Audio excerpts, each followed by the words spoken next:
Good afternoon, race fans from the Peach State of Georgia. Welcome to Lamar County Speedway for round number 1 of the Georgia Karting Championship Series. I'm John Matthews, joined in the booth by Will Rigdon. Will, a special treat for the both of us today as well as for our viewers. Yeah, we have a lot in store on the program here today. I am really excited about this one, John. First off, this is our first time broadcasting here at Lamar County Speedway. So first time even being here at Lamar County Speedway. For both of us. And a huge shout out to the crew, to everybody that made this happen, getting us set up and on air and ready to go. And another big thing we got here today, we've got the man Lucas Arnett competing in his first race today. So that'll be LO Masters coming up later, and we are real excited to see that. He's the head guy over at AMP Kart Racing. This is his first time ever in a race, and so we are excited to see. And out in qualifying, he wasn't even last. So he was doing pretty good out there. So that's one of the storylines that we will be watching. Looking down at this track, we are just about 3 miles southwest of the city of Barnesville, Georgia. And if you're used to seeing us coming from Atlanta Motorsports Park, we're about 100 miles south of our home up at AMP. So we've traded off the mountains and the foothills of North Georgia for more of the flatland here in Middle Georgia. So we will be having 8 classes in action today. They'll start off with heat races. The lineup for the heat races was set by qualifying earlier in the program, and the way the drivers finish in the heat races will set up the feature races. 8 classes in action overall. We'll start with LO 206 Senior Light, and we'll move on from there. Something we didn't see last week, Will, the vintage karts will be joining us. Yes. They're definitely a staple here at Barnesville. This track, a much longer and more storied history than AMP has at its karting track, and we'll be delving into some of that today. But the vintage karts, they just look like pipe tubing out there. There's no real body fairings on them, a throwback to the 90s and even before then. And nothing beats the smell, too, when those vintage karts fire up. You know, we had them up at AMP 3 races last year. I think they came in for the last race of the season and the 2 joint races we did for the Georgia State Championship. And you know, this is round 1 for the Georgia State Karting Championship, so this is, everybody looking to get a good start to that 4-race season. We're excited to have this kicking off here. The drivers, I know they're excited. It was a big turnout last year. We had one of our biggest turnouts ever up at AMP, the first 2 races we hosted up there in the series. And I know the guys down here at Barnesville had a real big turnout as well for the 2. And they've got a decent turnout today. I didn't quite get the final driver count. So we're at 55 is what I'm seeing right now. So that is too early in the day for us to be doing math. Yes. Especially on a Saturday. Race fans, right now you're just watching the grid area. The drivers for the LO 206 Senior Light just getting staged up. And when we do get to an overhead shot, a different layout than what we have been seeing, and there is the overhead. So our vantage point, we're in the little building on the left side of the screen. You can see the start-finish line there. Drivers will be using a counterclockwise path today, and they're running what is called the Z-Force formation. So from that shot, they'll be coming down from the top of your screen, down towards the hairpin, turn number 1. They'll sweep off that and go down what we call the back straightaway. It doesn't show it from this angle, but there is a bit of a dip down that back straightaway, and from there they will work up towards what today we'll call turn number 2 and 3.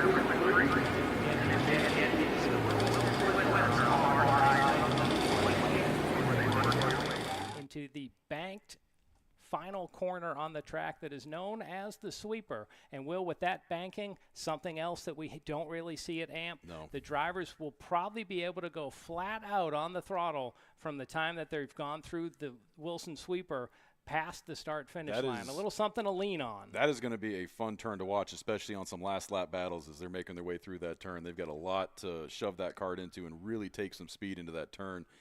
And looking at this track, you know, I'm looking at that cut-through right there that's covered in grass. You know, I wonder if they have the safari layout and they run that. Well, that's part of an older pattern. Put the mud tires on there. All the guys from the Georgia Karting Complex come down here and do some racing.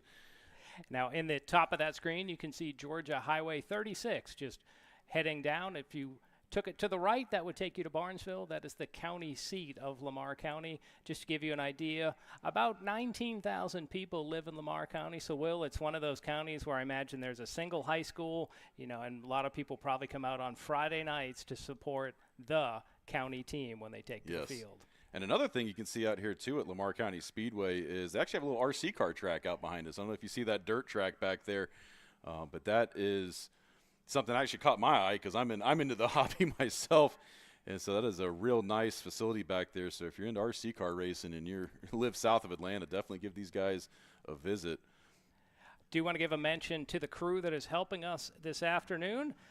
Will Rigdon also double dutying as our producer this afternoon. Mikey Lane is our director behind the board. Operating our cameras today, we have Ethan Denny and Michaela Denny, and our drone pilot this afternoon, Jeff Farver, courtesy of Aluma Cube Engineering. So, Will, looks like our first group of karts is onto the track, our LO206 Senior Light. Caden Jarvis will be the pole sitter. He has the quick time earlier in qualifying, 28.049 seconds. So the driver's just getting a chance to come out, warm up their tires. You can see them vigorously weaving back and forth. Now they're using this bank turn just as a shortcut to get to the start. They won't use that when they're at speed. Starting on the outside of the front row, Peyton Bridges in the 52. Alyssa Vasquez in the 07 is inside row number 2. Anthony Shellnut will be outside in the 28. Sidney Fluellen in the 12. Shotgun on the field. The distance for this race, 10 laps. Our first race of the day, heat race action for our LO206 Senior Light Division. And Alyssa Vasquez, a very familiar name for us up at Atlanta Motorsports Park, so interesting to see how she does here. I know she's a regular here and a very dominant force, and the green flag is out. And already you can see Alyssa working down to the inside of Bridges, I believe. So now they head out towards the Wilson Twister there as the Z-Force course gets underway. So you can see them trying to get single file. And from there, they should be flat out on the gas as they're through that bank turn called the sweeper. And they'll come down to put lap number 1 into the books. And we should see some times as they make their way across. Times are slowly starting to come back. Caden Jarvis is your race leader right now. Alyssa Vasquez quickly up into second place. Only about a 0.2 second gap, although she is closing it right now, hot on the bumper right now of first place as they make their way through the S's back through turns 4, 5, 6, and 7 onto the banking of the final turn here. And this will put lap number 2 in the books, and we should get another gap here as they come across the line. So once again, just putting some laps underway. If you want to follow along with the timing and scoring at home or wherever you are watching today, you can go and download the Race Hero app. So Race Hero is being used for timing and scoring as we have a battle for second for the moment. Peyton Bridges work to the inside of Alyssa Vasquez. Vasquez fends off that charge, and that lets the gap open for our leader, Caden Jarvis, in the 84. So as we've mentioned, they do head downhill, and this camera angle gives you an idea that that back straightaway does dip downhill before they head up into the Wilson Twister, and they're side by side through that. Making the pass, Peyton Bridges to the inside. He gets around Alyssa. I think that shook her up a little bit. I don't think she was expecting him to be there. Well, definitely a narrower course than we're used to seeing up in Dawsonville. So might have to get by some other drivers. So here they head down the back straightaway after that sharp hairpin. You can see them number 1. sliding through the hairpin, trying to keep that kart under control. And look at that.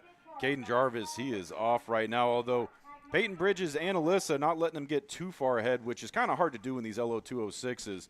You know, without a drafting buddy, it's hard to put some gap between people, and especially on a track like this, you know, they have the 2 straightaways, but at the end of the day, if you don't have a buddy, you're not getting the help. Although not the long straightaways of AMP where the draft really does come into play. We did see the cross flags when the drivers came by that time, courtesy of our starter, Richard Pearson, this afternoon. So once again, 10 laps the distance. So they are working on lap number 6. They'll come around that banked sweeper full gas as they sweep by our vantage point and put lap 6 on the board. And Will, we had talked about that draft. Here comes Peyton Bridges. We might have a battle on our hands here these last couple of laps as Caden Jarvis and Peyton Bridges are duking it out into the S's right here, making their way through the Wilson Twister. So definitely an exciting afternoon here. Temperature-wise, we're just in the low 60-degree range. So, Will, we had excellent weather last week up at AMP. The weather here was a little bit rainier. Some rain swept through Georgia Friday night and Saturday, and that actually didn't let the drivers have practice this morning. They were drying the track. It's a perfectly dry track now, and we do not anticipate any rain. The clouds should start to give way, so we should get some sunshine here, as well as a pretty stiff north breeze. I think there might have been a higher power at play here because they knew we were broadcasting today because it was raining when we rolled up, and the second we pulled gear out, the rain went away, and track started to dry, and we have got some absolutely beautiful conditions out here right now. So there you can see the drivers work to the far end. There's some spectators over there taking in the action locally down through the Wilson Twister. As we have mentioned, this is the Z-Force configuration. There's 6 different layouts that this track can use. And then if you reverse the direction, you can get up to 12. Here we go. The battle for the lead. Side by side. White flag is out. Bridges doesn't have position to the outside. He is going to have to relinquish that and dip back into second. And this is the last lap of the first race. And let's see if anything can happen. We're about halfway through this lap. He's got 4 more turns to hang on to it. Can Jarvis do it? Well, Caden, for the moment, holding on. Bridges, will he try a slingshot or a crossover off the sweeper? It does not seem to be in the cards. Caden Jarvis wins our opening heat race here in LO 206 Senior Light Action. Peyton Bridges finishes second. Alyssa Vasquez third. Anthony Shelnut fourth, with Sydney Fluellen coming home in fifth. So the drivers will roll to the tech shed, make sure that they're all the appropriate weight, and that will set the stage for our LO 206 Kid Kart division. I will go down there and see if we can get a word with Jarvis real quick. We should hear some trackside noise now. I had that mic muted, so pipe in some sound for you guys listening at home. Absolutely. Do appreciate those of you that are watching on Kart Chasers on their YouTube channel. Make sure you share it with your friends. Let them know that you are enjoying some action from Middle Georgia this afternoon. As I was mentioning during that race, there are 6 different layouts that this course can use, and then if you reverse the direction, that's a total of 12. The Z-Force configuration is what they are driving today. Other courses, they all have interesting names. There's the 808. There is my personal favorite, though, of all the names is the Baconator of the names here at the track. So the rain, one benefit of the rain last night into this morning, it is pollen season here in Georgia. A lot of the trees flowering as well as the azaleas coming out, heralding the arrival of spring. But the downside of that is endless pollen. So this track was probably literally green before the rains came. So the air will be a little bit cleaner, a little bit easier for the engine builders not having to filter out as much gunk from the atmosphere. So 6 karts getting set for our LO 206 Kid Kart division. Their heat race will be 5 laps. Quick time in qualifying earlier, Tyson Barquette. To his outside, Luca Vino Figueroa. Row 2 will be Harrison Marich and Carter Morad. Row 3, James Gunter and Corbin Turley. All right, and we're down here real quick. Let's see if we get a quick word in with our winner from heat number 1, Caden Jarvis. Caden, take us through that race real quick. How'd you fend off? I know Alyssa had a hard charge on you early, and then you also had some other competition. Take us through those last couple laps. Honestly, it was just maintaining my line because I knew they'd try my inside no matter what. It was just maintaining it and keeping up speed. I also just want to thank my dad for being my mechanic because last race we did not have a good whole entire day. We had chains popping off left and right, and I can't thank him enough for being my dad and just being there for me no matter what. Especially my mom, who's somewhere out there. I think she's in the yard, but I just want to thank everyone for being here. Well, that's awesome. Anything you could do different for the final race? Absolutely not. I'm just keep the line, maintain speed, hope for the best. Well, that's awesome. We're excited to see it. Good luck to you. Congratulations on the win on the heat, and good luck in the final. Back up to you, John. All right, thank you, Will. Action aplenty already in the hairpin for our LO 206 Kid Kart division. A couple of karts went around. They were able to get righted, and lap number 1 goes on the board. Your leader is Luca Vino Figueroa. Carter Morad is running in second, just about 2 kart lengths back. And then it is a long gap back to third place, James Gunter. So once again, this is a 5-lap heat race for our LO 206 Kid Kart division. These drivers, 5 to 7 years old, maybe 5 to 8 years old. So you have to think kindergarten, first or second grade. These kids will have some of the best stories when they do get back into class on Monday. That's asked, or when they're asked, what did you do this weekend? They'll say, I was hitting high speeds at Lamar County Speedway. Down into the hairpin go our lead duo once again. So Luca Vino Figueroa in that 68 machine, holding off right now. Carter Morad, the distance that time around 0.6 seconds. For these drivers, this is really about getting seat time to have started driving at this age. You have to think, Will, these drivers starting when they're 5 or 6 years old, by the time they get to the street and can actually drive legally, they have 10 years of experience. Compare that to maybe a couple decades ago, drivers might not have started until they were 16, so they already have so much opportunity for experience. I'm just imagining the driving instructor with one of these kids doing the test, and the kid just putting the hammer down right out the gate. Probably not the way to pass your driver's test, but that's what you need to do here. Like those Chevy commercials where Jeff Gordon pretended to be a customer on a test drive. Do want to mention the length of this track is about 0.4 miles. So, Will, normally we're used to seeing a 16-turn mile-length track. Definitely tighter confines here, a different challenge for the drivers. We know that the crew chiefs, probably the dads, had to find a different gear to put into the kart to make them get the best use of the power out of these engines. And as you see them, the last white flag is out, barreling down the back straightaway there. Luca Vino Figueroa is still your race leader. That's a name we call a lot up at Atlanta Motorsports Park, and he is It's been his brother normally, Chiquino Vino Figueroa, older brother, so you're definitely seeing the families continue here.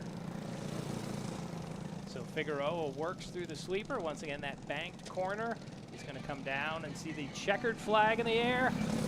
Luca Vino Figueroa, your winner in LO206 Kid Kart. Second place, Carter Morad. Third place, James Gunner.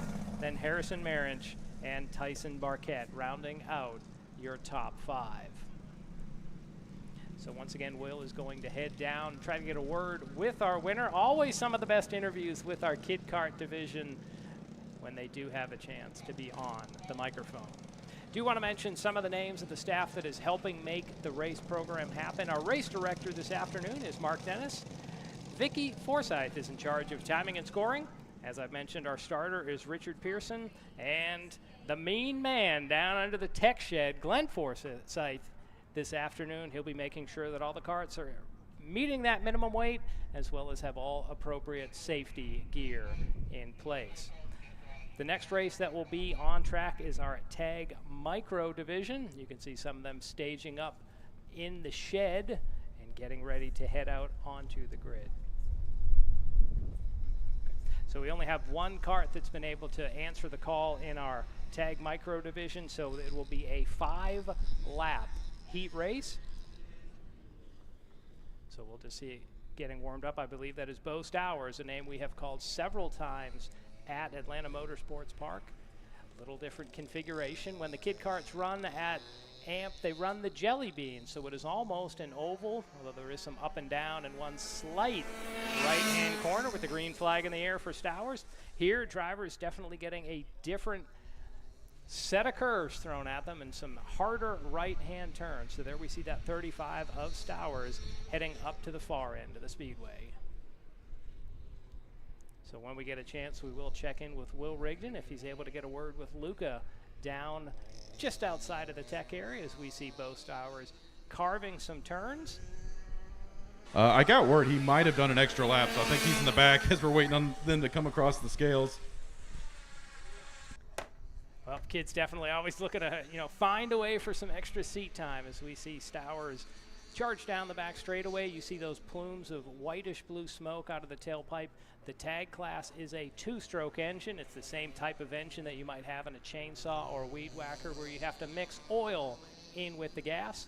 The LO206 divisions use a 4-stroke Briggs & Stratton engine. You don't have to mix the oil and the gas. They tend to run lower RPMs, but you also get a deeper, more satisfying bass rumble out of those engines. These Tag engines run a little higher RPM and give you more of a higher pitched whine sound as we're enjoying Bo Stowers grinding out some laps here. His qualifying time, 28.8 seconds. So these tags, which stands for touch and go, really are able to get going.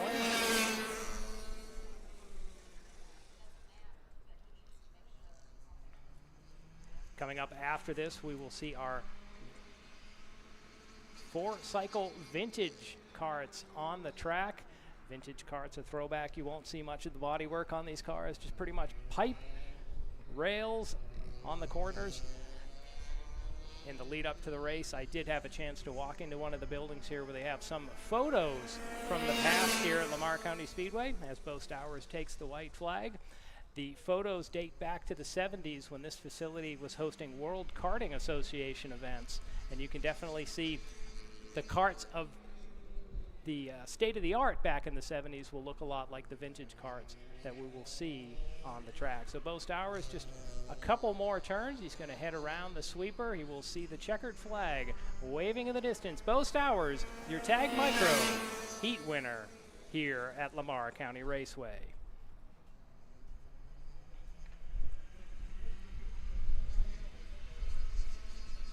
So as I mentioned earlier, this is round number 1 of the Georgia Karting Championship Series. This is a 4-race series. 2 races will be here at Lamar County Speedway, 2 races up north at Atlanta Motorsports Park. The next race in that series will be on Saturday, June 1st. That will be up at AMP. Round number 3 will be Saturday, August 24th, also at AMP. And then the series will conclude right here, Saturday, October 26th here at Lamar County Speedway. This track opened all the way back in 1959. From looking at some of those shots in the 70s, I can tell you that the highway behind this track hasn't changed too much. So it's a little sleepy part of Georgia. The drive down off Interstate 75 offered up some nice viewpoints of an old log cabin type post store, as well as some old churches, houses that had the wide porches with the columns on it. So I felt like a little bit of a drive through a bit of a time capsule, Will, just getting down off 75 to the track here. Well, we just made the drive a couple weeks ago for the Atlanta race, so it was only a couple more minutes past the track, how we're used to getting down to AMS. And it looks like we've got carts on course right now. That is right. It is our 4-cycle vintage carts. The pole sitter, Billy Johnson, in the number 2. He set a quick time of 29.19 seconds. Ken Ballou will be alongside in the 94. Starting inside row number 2, Jason Tidwell in the 9. Matthew Sapp in the 29 will be alongside. Kevin Alvarez in the 17 will be inside row 3. Tyler Farr will be to his outside in the number 20. Will Stanley in the number 6 is inside row number 4 and to his outside in the 96. Jessica Hepting, and having to start shotgun on the field, Eugene Neese in the 36. Ooh, it looks like we've got a cart already off. Tyler Farr, he pulled off during that open lap. You're right. So I was going to mention that Eugene Neese had to go through an engine change after qualifying, so that's why he has to start at the back. But Will, you have to imagine these machines maybe a little more cantankerous than some of the other classes. And we haven't seen these guys race since the Lanier race last year, and the green flag is out. So lap number 1 underway. So some action in turn number 1. Looks like 2 drivers just barely got into it. They're both back underway. We're going to have to catch those numbers when they get by our position. Now, we'll notice the narrower tires on these carts, maybe compared to the more modern carts, but that satisfying rumble of those 4-cycle engines. Those vintage carts sound so good, and they smell even better when you're down there in the pits. But the big thing you'll notice is the lack of side pods, the lack of protection in these guys. And you'll see these guys racing more like gentlemen because there's not a lot of room to bump and rub without doing some damage. Yeah.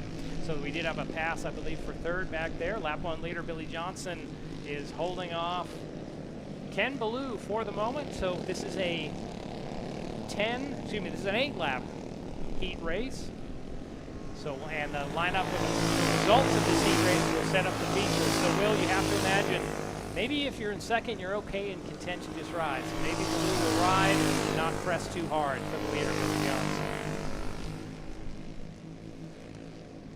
Yeah, and especially with these vintage carts, they can be a little bit more finicky. That's why they don't run as many laps. The engines get hot. And so you might be content to just save the miles on it. And, if you're comfortably in 2nd, why not push it to the last couple laps of the final? So another lap goes on the board. We see this battle here on your screen, the 94 in the middle. That is Ken Ballou in second, with Jason Tidwell into number 9 in third. There you can see, that, as Will had said, really no body work on the side. He's just a little side pod for a number, and that's about it. And that was to me, honestly, at the Lanier race, that was the craziest part about these guys, because there were some hard concrete barriers there, and these guys are inches away just racing lights out under the lights. And that was such a special event. It's a shame you couldn't be there with us, John. I know you've been up in the booth with me at Lanier several times, and when we did the kart racing last year, that was such a pleasure to do there. And Lanier Speedway is a 3/8 mile oval up in northeast Georgia. Long history as a NASCAR facility, but now they've taken out all the infield buildings so they can, they paved it. It's just a sheet of asphalt. They can do oval track racing, but then they can basically set up temporary courses down on the infield, and I believe that's what they did the evening you're speaking about. And yeah, we had a lot of fun with that. Lights, under the lights racing in Georgia, hot summer night. And right now we got some hot racing action in front of us right now, as we are just over halfway. Yeah, we're now a 3-cart battle there. Ballou being followed by Tidwell, and running in fourth, Eugene Neese. Neese had that engine change earlier. I'd say it worked. He's worked his way up from 9th to 4th. And they are getting the 2 to go right now, as your leaders come barreling through the hairpin. Some lap traffic ahead of them right now. And Neese has that 36 back at the back of that trio, and he looks hungry back there. So once again, they sweep through the Wilson Twister. And that's Blue fighting off Billy Johnson right now. He is trying to defend that lead. Actually, that's Tidwell behind Blue. With the white flag in the air, so once again, just 1 lap remaining, and they go by quick here, Will. 29-second laps being clicked off at the moment. So our lead looks safe for Billy Johnson, has not been tested, so we'll focus right here on 2nd, 3rd, and 4th. Ken Ballou holding off Jason Tidwell and Eugene Neese. Neese, a nice recovery from an engine change, so the checkered flag in the air. Your winner, Billy Johnson. 2nd place, Ken Ballou. Jason Tidwell, 3rd. Almost a 3-second gap back to 2nd place. Yeah. Think he's been doing this for a while? I imagine they have. When you look at the way a lot of this class, the racers are dressed, usually they're wearing jeans and a lot of times a leather jacket. You don't see the driving suits that you see in lower classes. You see, almost looks like they're out for a motorcycle ride. All right, I'm going to go make my way down there, see if we can get a word with Billy real quick. Okay. So once again, just recapping the top 5 in our vintage 4-cycle class. Billy Johnson came home in 1st, Ken Ballou 2nd, Jason Tidwell 3rd, Eugene Neese 4th, and Matthew Sapp rounding out the top 5. Next group of karts that you will see will be our Tag Masters division. Masters, generally think of drivers that are 30 or 40 years and up. And once again, Tag stands for touch and go. The idea is that these karts would be an arrive and drive type thing. You wouldn't have to do tons of work or build the kart. You would just get in the driver's seat, press the push button starter, and off you would go. They're 2-stroke engines, so we should see those plumes of bluish white smoke. Unfortunately, we're watching right now as the number 20, Tyler Farr, getting helped off the course. He had some mechanical issue on the pace lap and was not able to complete any laps. So as we've mentioned, these vintage karts, fun to look at, but they seem to be mechanically maybe a little cantankerous right now. Well, that's going to give us a little bit of time here to talk to Billy Johnson. He's just making his way past the scales right now, and we're going to get a word with him here momentarily. And there you're seeing the exit of the tech shed, so the driver is just making sure that they're legal. And something different when at AMP, the facility is a lot more stretched out. We see the drivers typically drive away from the tech area back to their haulers. Here, they put them up on the little dollies and wheel them around. Just a little calmer feel down in the pit area. So they just pick the carts up, put them on the dolly, and away they can wheel to their hauler. And we've seen Jason Tidwell up at AMP before. I recognize the leather jacket, but right now we're going to send it down to Victory Lane. Will Rigdon for an interview. All right, John, I'm down here with your Heat 1 runner, Billy Johnson. Billy, no stranger to Victory Lane here. We've seen you win at Lanier, seen you win at AMP. Now I've seen you win here at Barnesville. I know this is your home track. You know, we had a little bit of rain today. Let us know. Tell us, how did that affect you getting ready for today? We was passed right out of the car, so you know, they didn't. We were just trying to decide what tires to put on. You know, waiting on to see what the weather's going to do. That's pretty much it. Now you had a pretty commanding lead. Are you going to change anything going into the final race? Don't know yet. I'm leaving that up to Joey. Well, congratulations on the win. We appreciate you coming out here. You got anybody you want to thank? Anyone you want to say real quick? Yeah, I got to thank Joey Gully for everything. He puts this whole thing together, so I just get to drive for him. Yep. Well, that's awesome. Congratulations on the heat win, and we will see you back out there for the final.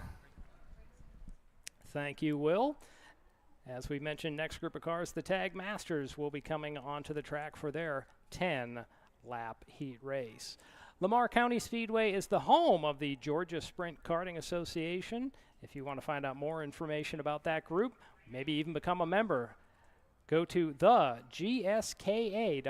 That's thegska.com for more information on the Georgia Sprint Karting Association.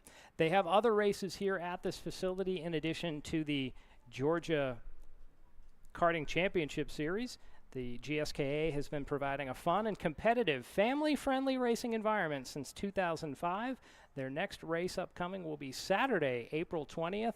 It is race 3 of their series this year. Today's race is a joint race of the Georgia Sprint Karting Association and the Georgia Karting Championship Series. On that race on April 20th, the drivers will be using the 808 reverse course. That means they'll be going a clockwise direction.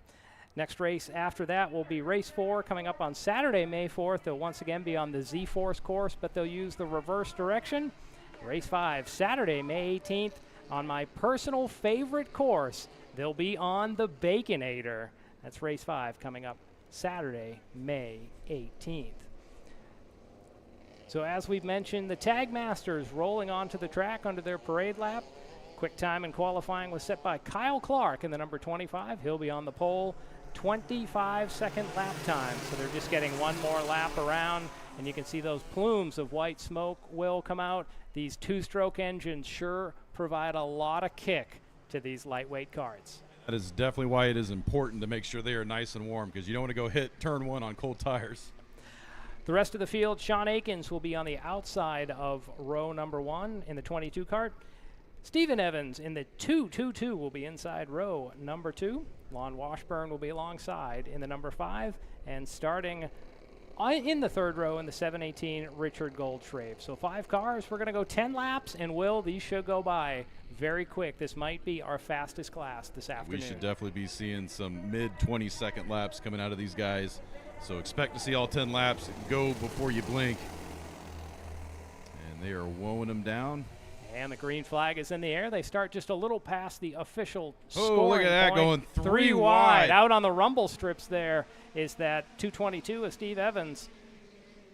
And like I said, right out the gate there, Yeah. hammer down into turn 1. You got to make sure those tires are warm.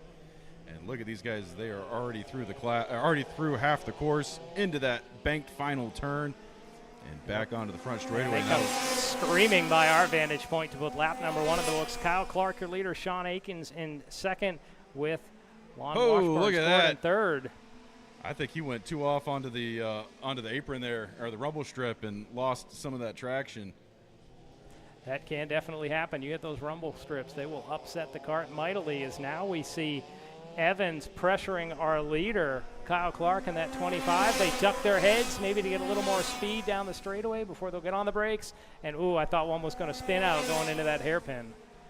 And right now we got a 2-kart battle for the lead right now. Kyle Clark is fending off Sean Atkins as they make their way through the Wilson Twister, going through the S's.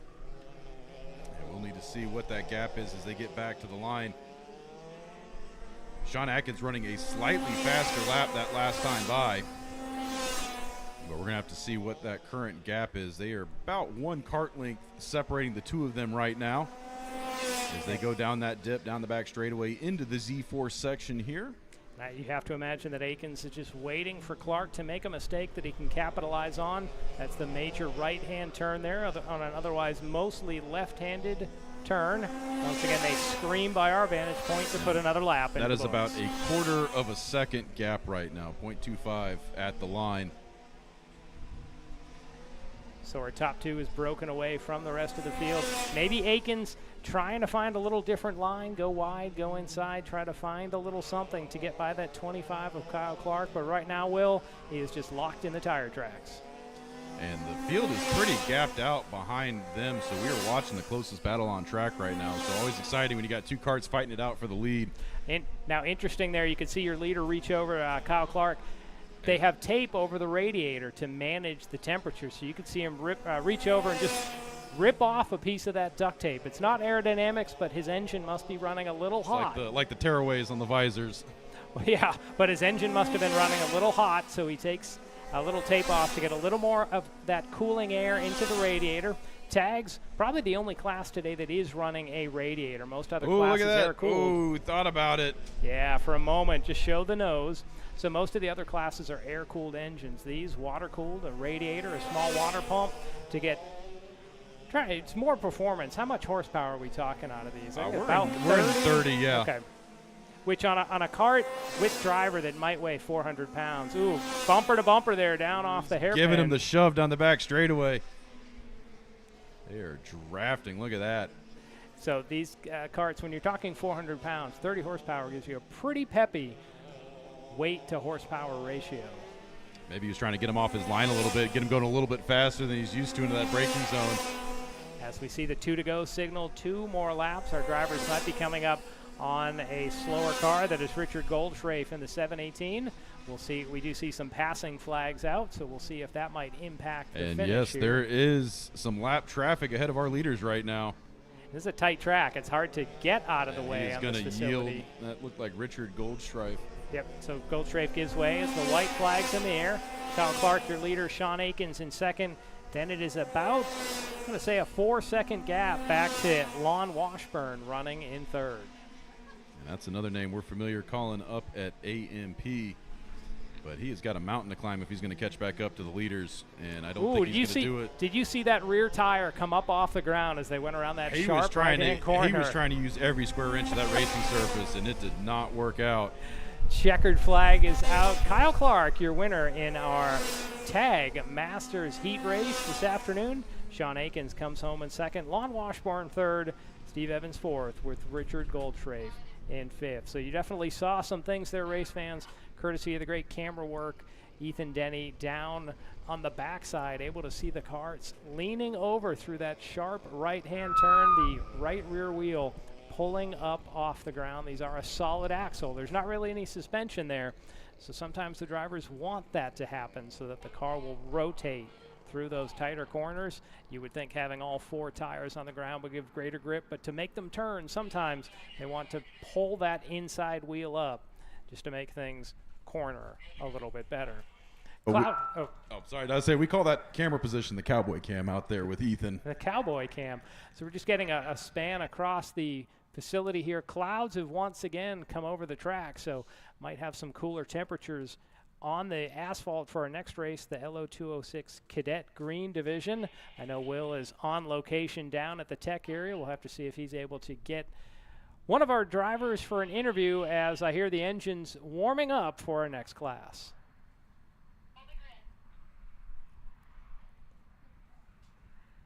And once again, race fans, we appreciate you joining in to watch the stream today on the Kart Chasers YouTube channel. We have heard that after 5 days, the premium will become freely available, so we can go back and watch and see what we've done, but we appreciate those of you that are joining us this afternoon, and we'd love to have you for future events, especially when we're back up at AMP. Next kart race at AMP will be Saturday, April 6th. That will be round 2 of their 2024 Championship Karting Series. I see one of the drivers coming over, so take it away, Will Rigdon. All right, thank you, John. I'm down here with your Heat 1 winner, Kyle Clark. Kyle, that was some good racing. You were fending off that position almost the entire race. Take us a little bit through, what was going on there. Well, it's a tight track, so, I mean, it's hard. There's few places that you can pass, and it sucks that it's my nephew that I'm racing against, too. So, but, we're just having fun out here, do what we can. Well, you got to teach him how it's done. And I think it was you we saw reaching over and pulling some tape off during that one. Tell us what that was. Yeah, it's so I don't have the shade like some of these guys do on their radiator, so we use duct tape. If it starts getting too hot, we got to peel off a piece of duct tape to get it back in the range of what they require for these engines. Well, it obviously worked because you cruised on to a pretty good victory there. That was exciting. You going to do anything different for the final race? No, I'm just going to keep everything the same. Not even going to touch the kart. Just put a little bit more fuel in it and go back out there. Well, that was awesome. It was exciting to watch. Congratulations, and good luck on the final race. Thank you. All right, back up to you, John. All right, thank you, Will. Kart's rolling on track for our next heat race. This will be our LO 206 senior division, 10 laps the distance. This is sometimes called the senior heavy division, as earlier in the program we had our LO 206 senior light. Senior could be high school students up to drivers of any age above that, so we see some adults mixed in the field. Quick time earlier in qualifying, Peyton Bridges in the 52. He will start on the pole. To his outside, Tyler Farr in the number 20. Row number 2, Noah Rivers on the inside with Bobby Gunter on the outside. Row 3, Caden Jarvis with Danny May. Row 4, Christopher Castro and Noah Burchell. And Ken Rathbone will round out the field. You may have noticed that name, Caden Jarvis. He ran earlier, I believe in our opening race. So we do see that some drivers do multiple classes on a given afternoon. So they go thundering by and get the green flag. We're underway here in our LO 206 senior division. You can see them heading down that back straightaway, down through the dip, trying to get single file, but they're still side by side in the pack as they go through the Wilson sweeper. And oh, you can see a bunch of karts squiggling and wiggling, and then a couple go around. So chaos towards the back of the pack. And that is not what you want to see on the opening laps, John. Because this track, like you heard in that last interview, it is hard to pass. And there you can see it again on the instant replay. But once you lose that time, it is hard to gain it back because these races are going by quick. The track position is they're 3 wide down the back straightaway. That can't work. Someone's going to get pinched. And they're still 2 wide as they go through the sweeper. Oh, he shoved. Leaning on each other. One going off in the grass, hits the tires, and he is spins off. out, and you could see his hands in the air. You could see the frustration. You could get frustrated, but he did it to the guy one turn prior. Yeah, so you're right. They were giving in, getting there. He just returned the favor. And I'm trying to get a number that looks like the 110. So that was Christopher Castro, who was out in the grass. Let's look at this again on the replay. Look at this. He bumps him to the inside, hits the tire, and then he just returns the favor, shoves him right back to the outside. Well, we'll have to see if the race marshals might assign some penalties on that. Out front, Peyton Bridges having a comparatively easy drive. Noah Rivers in second with Caden Jarvis running in third. And right now, these laps are starting to wind down as we are looking at your leaders right now. So they're making their way through the S's.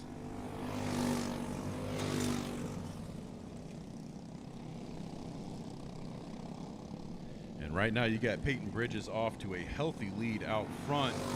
He has got at least a 10 to 15 kart lead. So the battle we are watching right now is for second, third, and fourth. That's Noah Rivers currently leading Caden Jarvis and Bobby Gunter right now as they make their way down the dip through the back straightaway and into the S's here on the Z-Force part of the track. Yeah, Caden Jarvis was the winner in our opening LO 206 senior light division. So as we've said, second, third, and fourth coming around the sweeper, and they're going to put the next lap onto the board. I believe that was lap number 5, so halfway, cross flags in the air. And to be honest, I'm surprised Peyton's holding his own pretty good out there without the help because he's got the guys behind him that could get some draft and could make a push. But I think they're too busy fighting it out, and Peyton's just going to take advantage of that. Oh, little accordion action there as the driver in fourth, Bobby Gunter, you could see he kind of got up too close, almost had to break out of sequence. We'll see if he is able to reel it in. I'm going to call that the Cheez-It car, Bill, that combination of red and that yellow nose on that number 40. Drivers looking behind them, always a sign that something's afoot. When they're looking behind, there's no mirrors in these karts. They just do it the old-fashioned way, just a quick shoulder check. And look at that. They are using every bit of the track in that turn.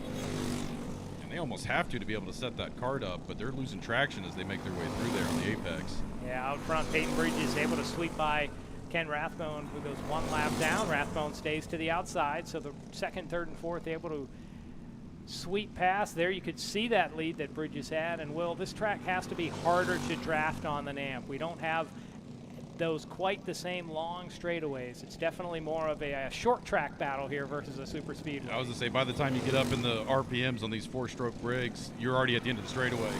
Yeah. And it's really at those top speeds where that draft starts to help.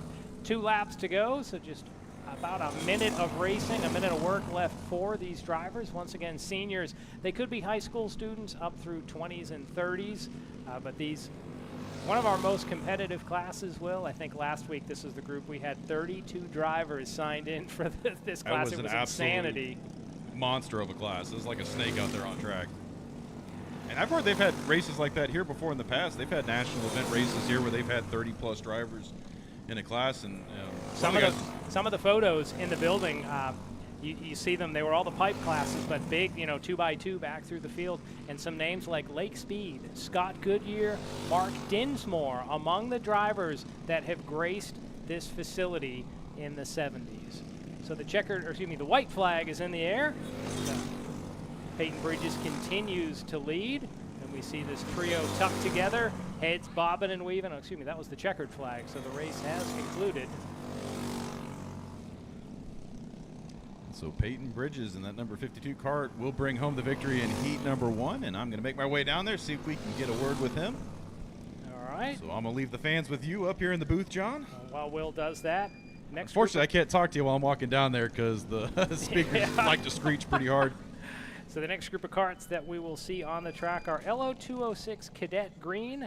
The green is just the slide that is in the engine that really caps the speed on these karts. But for cadets, think elementary age students. I believe it would be from age 8 to about age 12. So you're hearing elementary students out here on a Saturday afternoon. So the sun has been peeking in and out of the clouds as the day goes on. We should see more sun than clouds, but right now it seems like shadows have cast themselves back over this facility. Once again, Lamar County Speedway opened in 1959, and it has hosted World Karting Association events. They've been called the Winter Nationals, where they would be held in the early springtime here. Definitely a trip through memory lane going into the concessions building to see some of those photos from the 70s and see some of the names that have competed and won here at this facility. Once again, we're about 100 miles south of where we normally broadcast an AMP, but we're just going to go a few feet to victory lane with Will Rigdon. Hey, John, I'm down here with your Heat 1 winner, Peyton Bridges. Peyton, that was an impressive performance out there. You shot off to an early lead. You didn't look back.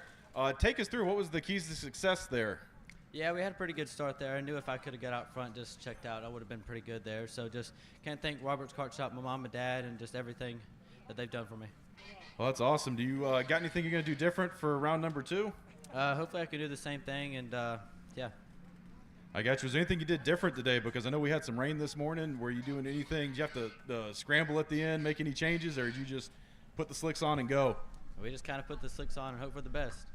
Well, that's awesome. Well, it was definitely exciting. Congratulations to you on the Heat win, and good luck for the final race. Thank you. All right, we'll send it back up to you, John. All right, thank you, Will. I hear some engines warming up in the start house, so the next karts that will roll will be our LO206 Cadet Green Division. Ryan Hall and Barrett Turley will make up your front row. Bo Stowers and Brandon Rivers will be in row 2. Deani Perkins is in the inside of row number 3 with Griffin Harris alongside. Olivia McKinley and Leonidas Robles on row number 4. Mark McKinley and Jack Sears will round out row number 5.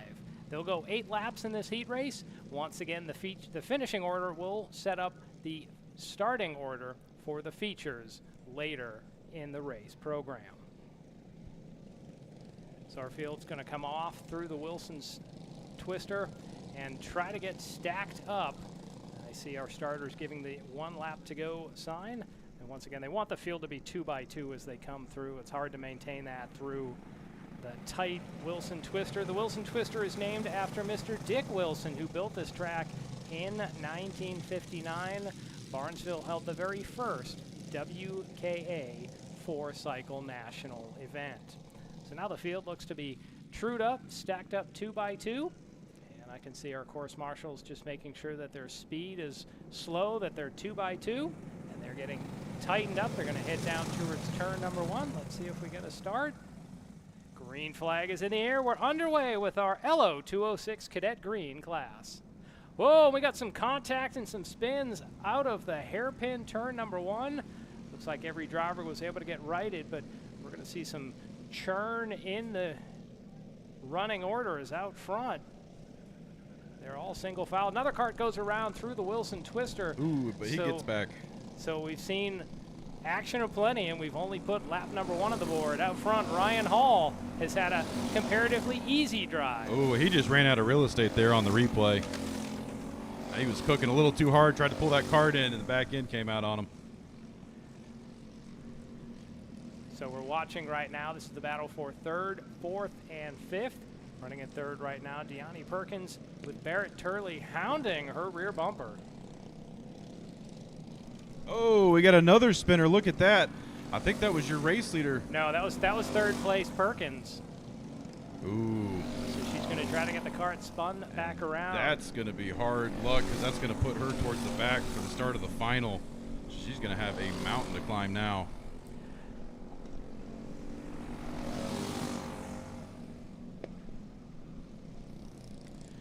And Bo Stower is currently in 2nd place. That is another name we call a lot up at AMP. Or he's running under his alias today. He's running under Bean Stowers today in the timing and scoring if you're following on Race Hero. But you're right, Bo. I'm trying to think if it was Cadet or if we've seen him come up through the Kid Kart division. Yeah, and Cadet. And called his name many different times. Maybe even the rookie division there, which is really for 7 and 8 he started on the Jelly Bean, and then he started doing the full track.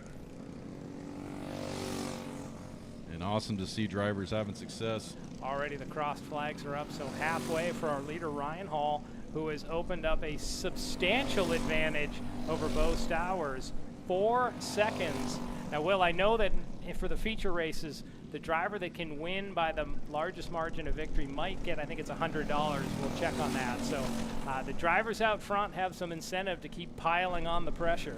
I know they had to get a minimum driver count to get the payout, and I believe they did because there's 10 karts on grid today. Okay. And we'll need to see on the next one, too, for LO Masters. And that's going to be the real special one because we've got the man Lucas Arnett coming up next. We will get to that in a few laps, but still enjoying our LO 206 Cadet Green class. Once again, 8 to 12-year-olds out here, so these are your elementary age students. When we talk with them during the week, it's like, well, I had a social studies test, or I had a project in English that I had to do, and they're out here moving at speed with 2 laps to go on a Saturday. You are watching the next generation of racers out here on track. You know, some of these guys, you are going to be hearing their names on Saturdays and on Sundays. So it's exciting to be here. It's exciting to get to cover them and see what they're doing on track. And the laps definitely go quick here. 29-second lap times. Most of the classes seem to be around that mark. As a couple karts go off outside of the Twister. Like 2 of them got together there. So we got a great 3-kart battle coming across to take the white flag. So action really at both ends of this Lamar County Speedway. The battle there that you're seeing on screen is 7th, 8th, and 9th. So back in the pack action. And that was actually your leaders that got around. That was the number 99B of Barrett Turley. And it looked like that was either Bo or Brandon Rivers. I didn't see the other kart that got involved with that. But that green number 99 of Barrett Turley was involved.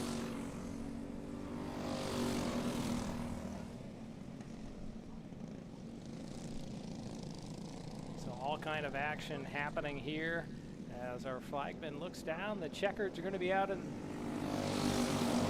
that group. So the winner of the race was Ryan Hall. A couple more karts still coming across. Barrett Turley was your 2nd place finisher. Brandon Rivers 3rd. Bo Stowers in 4th, with Olivia McKinley rounding out the top 5 in what turned out to be an action-packed LO 206 Cadet Heat race this afternoon. When they are back on the track, 16 laps will be the distance. So these drivers will have double the test when they hit the track for their feature. So, Will, I have to wonder, are you going to head down, or are we going to chat about your boss for a little while? We're in a spot where he can't respond to you right now.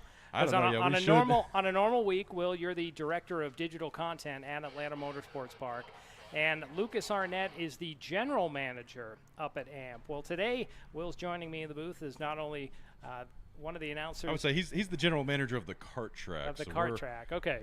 We're on pretty equal footing, so I can speak kind of freely, even if he was up here with us. So, but today, Lucas, we're not at AMP, so Lucas is not general managing what's happening with the races. He is competing in his first race in LO206 Masters. You see that number 52 on the left of your screen, the driver with the blue suit and the white helmet. That is Lucas. He didn't have any opportunity to practice this morning because of the rain and needing to dry the track. So his first laps were during qualifying. He was able to qualify 4th out of the 8 drivers. Grant Lockwood set the quick time, and he'll be on the pole. Adam Phillips will be alongside. Row 2, Darren Bray with the aforementioned Lucas Arnett. Tracy Pearson and Trip Rivers will be in row number 3, with Aaron Cox and Tim Clark comprising row number 4. I see an excited kid down outside of the tech area. Take it away, Will. Hey, John, I am down here with Heat number 1 winner Ryan Hall. Ryan, I was talking to you before the race. I said, you were down there with some of your buddies. I said, who's going to win? And all 4 of you raised your hands. Well, you were the one that won, so take us through. What was the keys to victory there? Just had to get a good start and pull away and work around the lap carts. Did you do anything special? Did you prep the cart anyway? You got anybody you want to thank? I don't know. My dad and my mom and my grandparents. Well, that's awesome. Is there anything you're going to do different for race number 2? I don't know. Just going to put the hammer down? Yeah. Well, that's awesome. Congratulations and good luck for you on the final race today. All right, we'll send it back up to you, John. Thank you, Will. We'll get to see a little bit more action from our elementary age drivers, including Ryan Hall, when they come out for their 16-lap feature later this afternoon. So the Masters are about to roll onto the track. Georgia is known for a golfing event called the Masters. That will be in just a couple of weeks, with the azaleas and the other trees blooming, definitely a sign of spring. But for this group of Masters, it is for, we'll say, our more seasoned drivers, except for the ones that it's their first drive out there. So once again, Grant Lockwood, Adam Phillips, your front row. Darren Bray with Lucas Arnett in that second row. So Lucas, the blue driving suit with the white helmet, looks like he may be bowing to tradition and moving to the back of the field. Might just be a way for him to try to get some laps here. He's not used to driving side by side in competition. He just had a few laps under qualifying trim. So Lucas drops to the back. He'll be back there with the number 60 of Tim Clark. I have seen him race in the rental carts at AMP, so he's got a little bit of seat time, but not in one of these racing chassis. Is it the old carts or the new Sodi?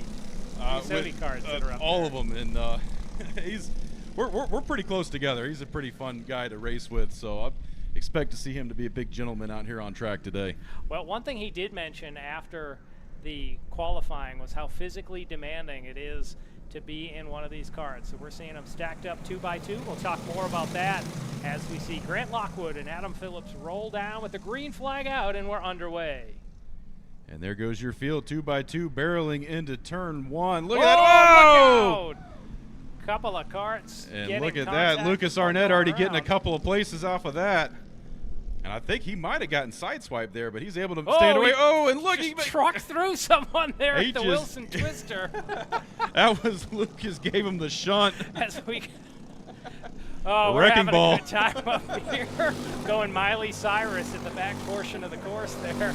Out front, Grant Lockwood leads Adam Phillips. Behind them, it's just been a bit of chaos here.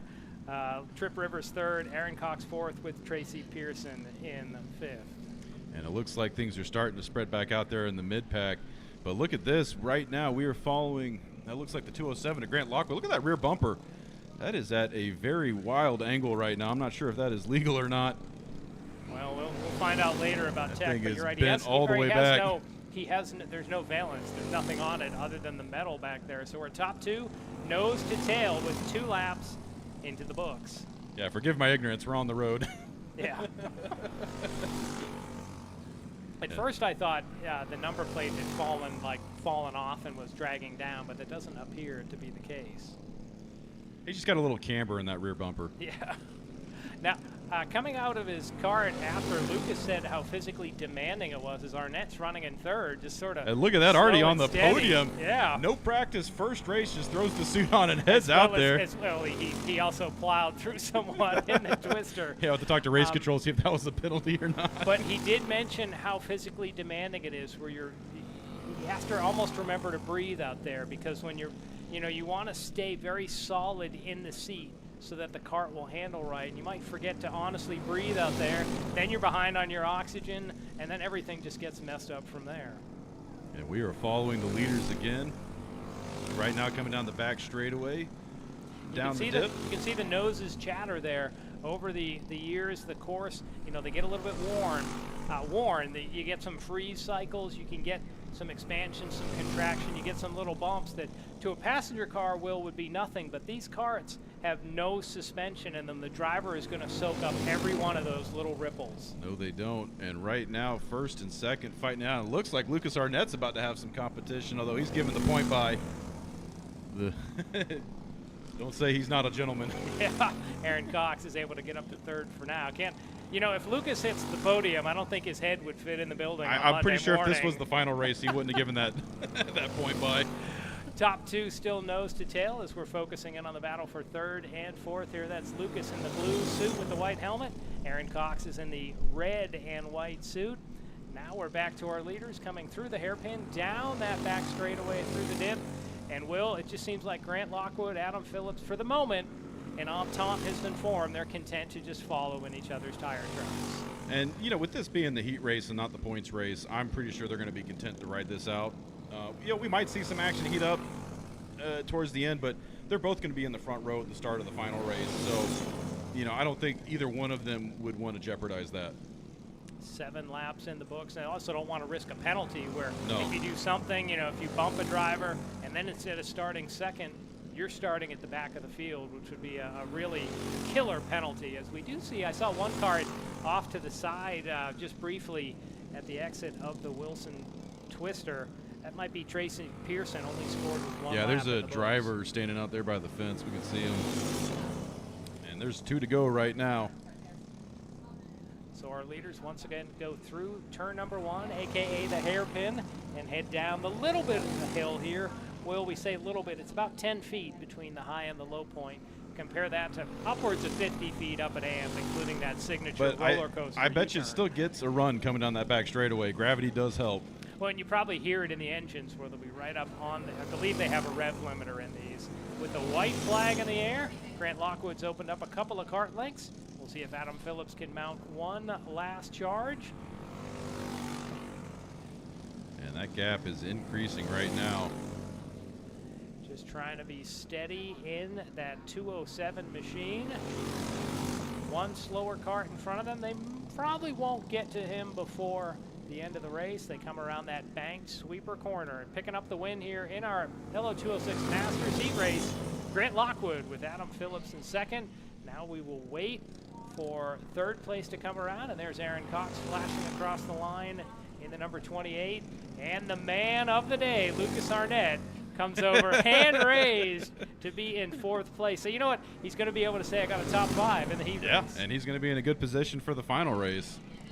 I might lose it. If he gets a podium today, I might lose it. And we're still going to interview him, too. So are you going to interview Grant or are you going to interview Lucas down there? Both of them. Okay. Well, that concludes the heat races for our afternoon.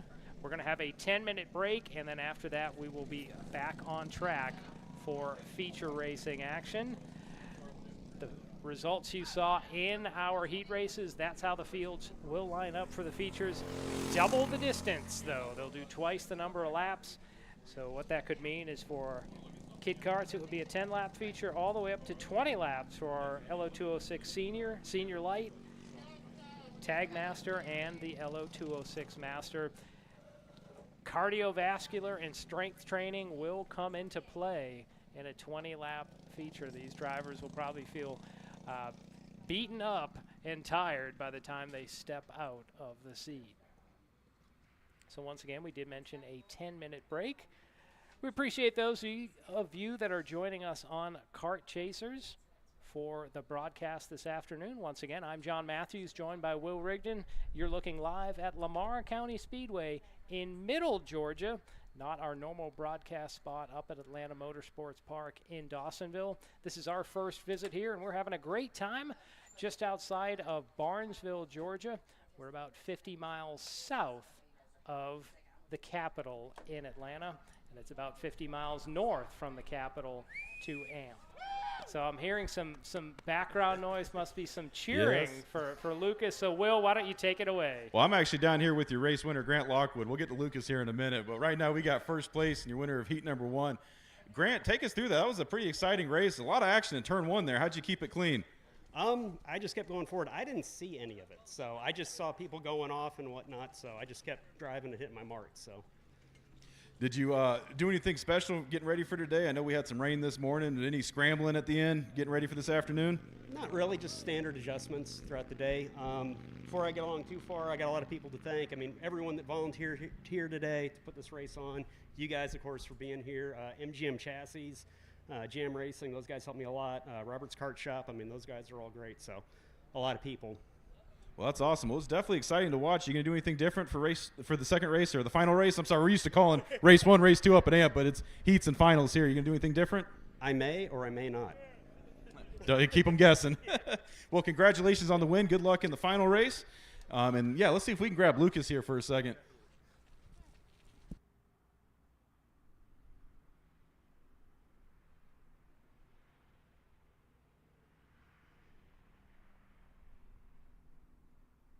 So there you see the crew just lifting Grant Lockwood's 207 machine up onto the little caddy. They'll wheel him back to the hauler, and as he said, he may or he may not make some adjustments for the 20-lap feature later this afternoon. Now, one of the other storylines we have been following has been the first drive of Lucas Arnett, and Will's going to hope to get a word with him, although Lucas might be hooked up to an oxygen tank the way he seemed after qualifying, going out 10 laps on the track. That gets a chuckle out of Will. So take it away, Will. How is Lucas doing down there? He was excited, happy, and first thing I got to know, that turn 1, how'd you keep that clean? I think I cracked a rib already.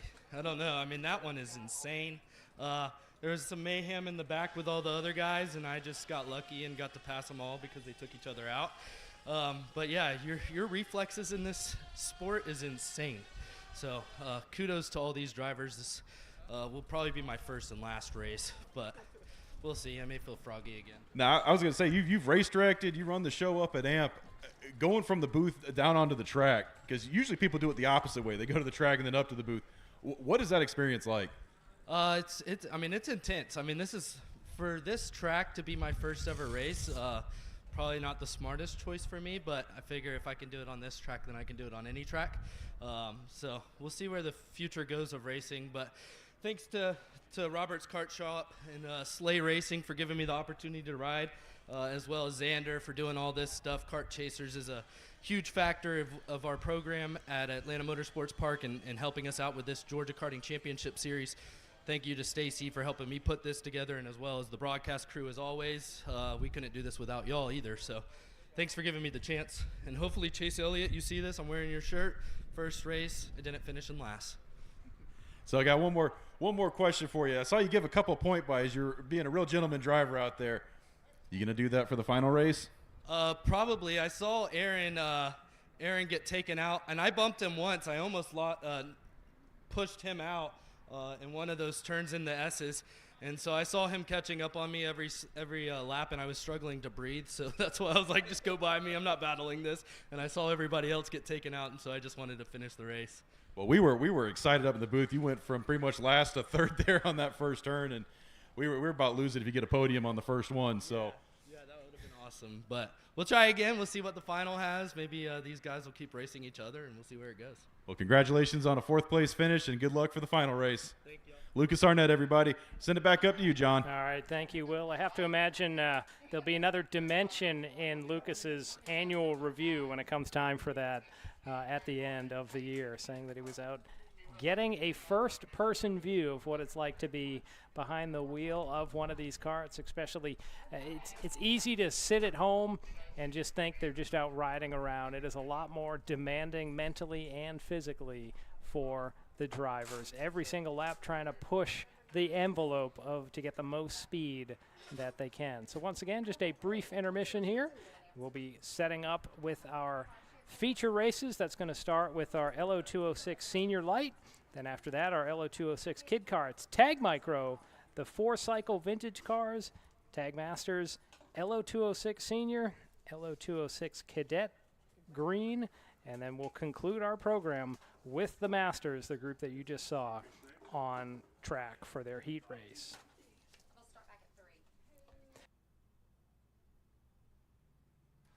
And we just received word we'll start back at 3 o'clock, so it will be 10 minutes.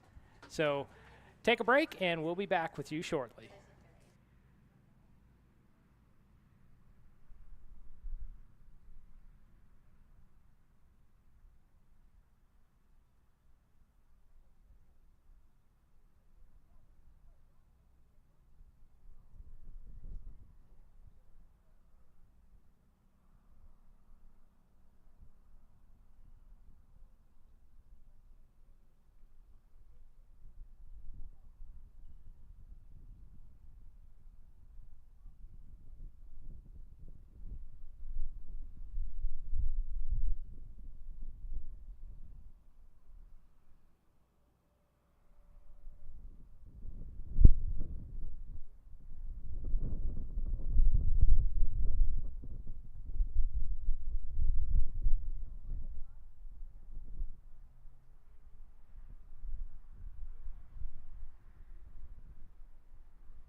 Just a quick shout out while we're on break right now. The Harper slushy machine is up and running, and I have one in my hands right now, and they are absolutely wonderful. So definitely make your way over to the Razor tent. The Harper slushy machine is up and running right now.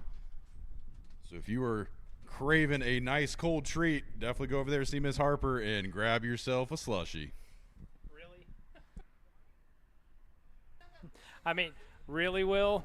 There's not enough time for those of us up in the booth to go get one, and you're going to sit here, feet kicked back, just savoring every sip of that slushy and letting us know how good it is. You're killing us up here, I mean, Will. I could tell you walking up down the stairs for these interviews is very draining. Oh, I see. So it's a little reward. Yeah. Little reward. So we got our producers up here playing the world's smallest violin right now. Yeah, they better get back to racing here soon. Our stand-up routine is going to run out of material real quick. Well, we don't have to do stand-up routine. It's just really been a fun day. That I consider myself a track hunter, and to be able to knock a new track, put a new track onto the list, something that's been here since 1959 that I really wasn't too familiar with. Definitely a great day of racing here. Well, I know we do a lot of announcing together, John, and we rarely talk about your accolades and where you announce that. And I was actually talking to the guy that kicked you out of the booth at your home track yesterday. You told me that yesterday. Because I had Ralph Shaheen was up at AMP and was giving him a tour, and he's down with the flat track racers that are going on right now. Yeah, I normally am the announcer at Sonoy Raceway, 3/8 mile dirt track in, I'm totally drawing a blank, Coweta County is where it is. So a little bit north of here, definitely a dirt background as an announcer. Love to come out and see the karts when they're up at AMP or down here. But you're right. I struggle to see how the guys do it on four wheels. And now they're going to have motorcycles there tonight doing what they do on two wheels. Really just seems crazy. They have motorcycle races here, actually. It's the mini motos that rent out the track. And I would normally think of them as pit bikes that you see around the dirt tracks, where it's the kids or adults zipping around on these little bikes, and they'll have them out here on the asphalt racing them, and they do kind of lean them into the corners like they're super bikes. It is fun to see grown men on little 50cc Groms just leaning it hard into the turns. Yeah, so they have a blast here. When we go back on the feed, I'll mention some of the other things that are happening here this year. But yeah, just a fun day to come out. Still another great weather day where the rain's cleared on through. So we're getting to enjoy some dry conditions. Last week, the clouds cleared out a lot quicker, and we had some sunny conditions here. Seems like we're still more clouds than sun, and that's going to affect maybe how the drivers attack this track. The temperatures should stay down a little bit. And it's still pretty chilly out there. The breeze will cut through you a little bit, and it's warming up slightly, but you'll still see on your camera a lot of folks wearing jackets and sweatshirts out there. So it's definitely not a warm summer day, but definitely not those lows in the 30s we have been getting here recently. Yeah, that you would think would be done at this point. I was surprised that we had the last burst. Really, was it Tuesday morning? Was the last I hope it's morning. the last burst, because I planted all my flowers this week. And so you're contributing to the pollen problems here unfortunately, in the Atlanta yes. metro area. I would love to hear from people here if they consider this Atlanta metro, or do they really just identify as Middle Georgia, maybe up from Macon? Lamar County Speedway, I think, is closer to downtown Atlanta than Atlanta Motor Speedway is, or Atlanta Motorsports Park is to downtown Atlanta. They're both 50 miles, pretty much on the dot, 50 miles. We're on opposite ends of the city right now. Definitely flatter country. Now, I have somewhere in my notes, I want to save this for when we're on the broadcast, about where the water drains from here, but it mentions... Oh, we're hot right now. We're going out to YouTube. We are going yeah. All right, this is perfect then. That Lamar County sits on the fall line, where the western part of the county, including this track, drains toward the Flint River, which ends up going into the Gulf of Mexico, Apalachicola Bay. And several Luke Bryan songs mention Flint River, including That's My Kind of Night. If you go a little bit east in the county, the water drains to I believe it's the Ocmulgee River, which heads to the Atlantic Ocean. So we're on a fall line about 850 feet, but a lot flatter country. As I drove in, it wasn't flat. We're not talking like Florida or the plains of Kansas, but you'd notice little rollers, but definitely not really the mountains that we get up around Dawsonville. Yeah, up there in Dawsonville, it is. I mean, heck, the racetrack's out on the public roads. You go out there, it's so twisty and windy, and the locals zipping around at 100 miles an hour. Or the motorcycles up through there, or up through Neal's Gap on US 19, going up to Blairsville. Yeah, they just about every weekend they're out there. Yeah, coming down here was pretty much Highway 75 all the way. Yeah, which doesn't necessarily mean you're driving fast. We have to say that. Sometimes it's we bumper to made bumper. pretty good time getting here today, so we were very fortunate. Well, for our viewers, do you want to mention some of the other things that will be happening at Lamar County Speedway this year? We've mentioned that the mini motos come in. They have 4 races this year. The next event at this track will actually be April 4th through the 6th. The Vintage Karting Association will be here for their 18th annual Winter Nationals. Last year they had 86 karts in action. So if you like seeing the vintage karts, they'll be having a lot more of them coming up in 2 weekends. And we do actually have a big go-kart event coming up to Atlanta Motorsports Park here in a couple weeks. We've got the big 2-day CKNA national event. That's going to be a pretty big deal. Our first time hosting a national event up at AMP. We're expecting crowds of 250-plus drivers, so it is going to be an absolutely monster show out there. And speaking of shows, I hear those 4-stroke karts rumbling as they hit the track. That's right. This is our LO206 senior light division, so think high schoolers and up, but it's just a lighter weight than we'll see later in the LO206 senior, which you could call heavy. Caden Jarvis will be on the pole. He was the heat race winner earlier in our opening action. Peyton Bridges will be alongside. Alyssa Vasquez in the pink 07. She'll be inside row number 2. Anthony Shelna to her outside with Sydney Fluellen rounding out the field. So they're just going to get 1 lap around the banked inside track. They're just going to be 2x2, and then we should see them where they'll pass the start-finish line, and then they'll actually get the green flag down in turn 1, sort of reminiscent of Mid-Ohio, where they start the track not at the start line. And if you thought those heat races were over too quick, we've got good news for you. These feature races are double the length. So we got twice the race in action coming up for you live right now on Kart Chaser Network as they are getting the woe down, heading towards the start-finish line. 2x2, and the green flag is out. Feature racing underway at Lamar County Speedway. And there they go, 2x2 out of turn 1, down the back straightaway. Look at that, number 84, Caden Jarvis, practically willing that car ahead right now as he's giving it everything he can to maintain that lead. Alyssa Vasquez falling back into 3rd place. Peyton Bridges in 2nd. And that'll be your top 3 right now as they make their way through turn 8, off the banking, down the front straightaway to complete lap number 1. You could really see that banking from the cowboy cam, that it is not flat ground unless the drivers stay flat out on the throttle until they lift and then on the brakes before they set up for the hairpin. Vasquez maybe takes a peek to the outside, but she falls back in line. So there's your top 3 with a short gap back to Anthony Shelnut in 4th.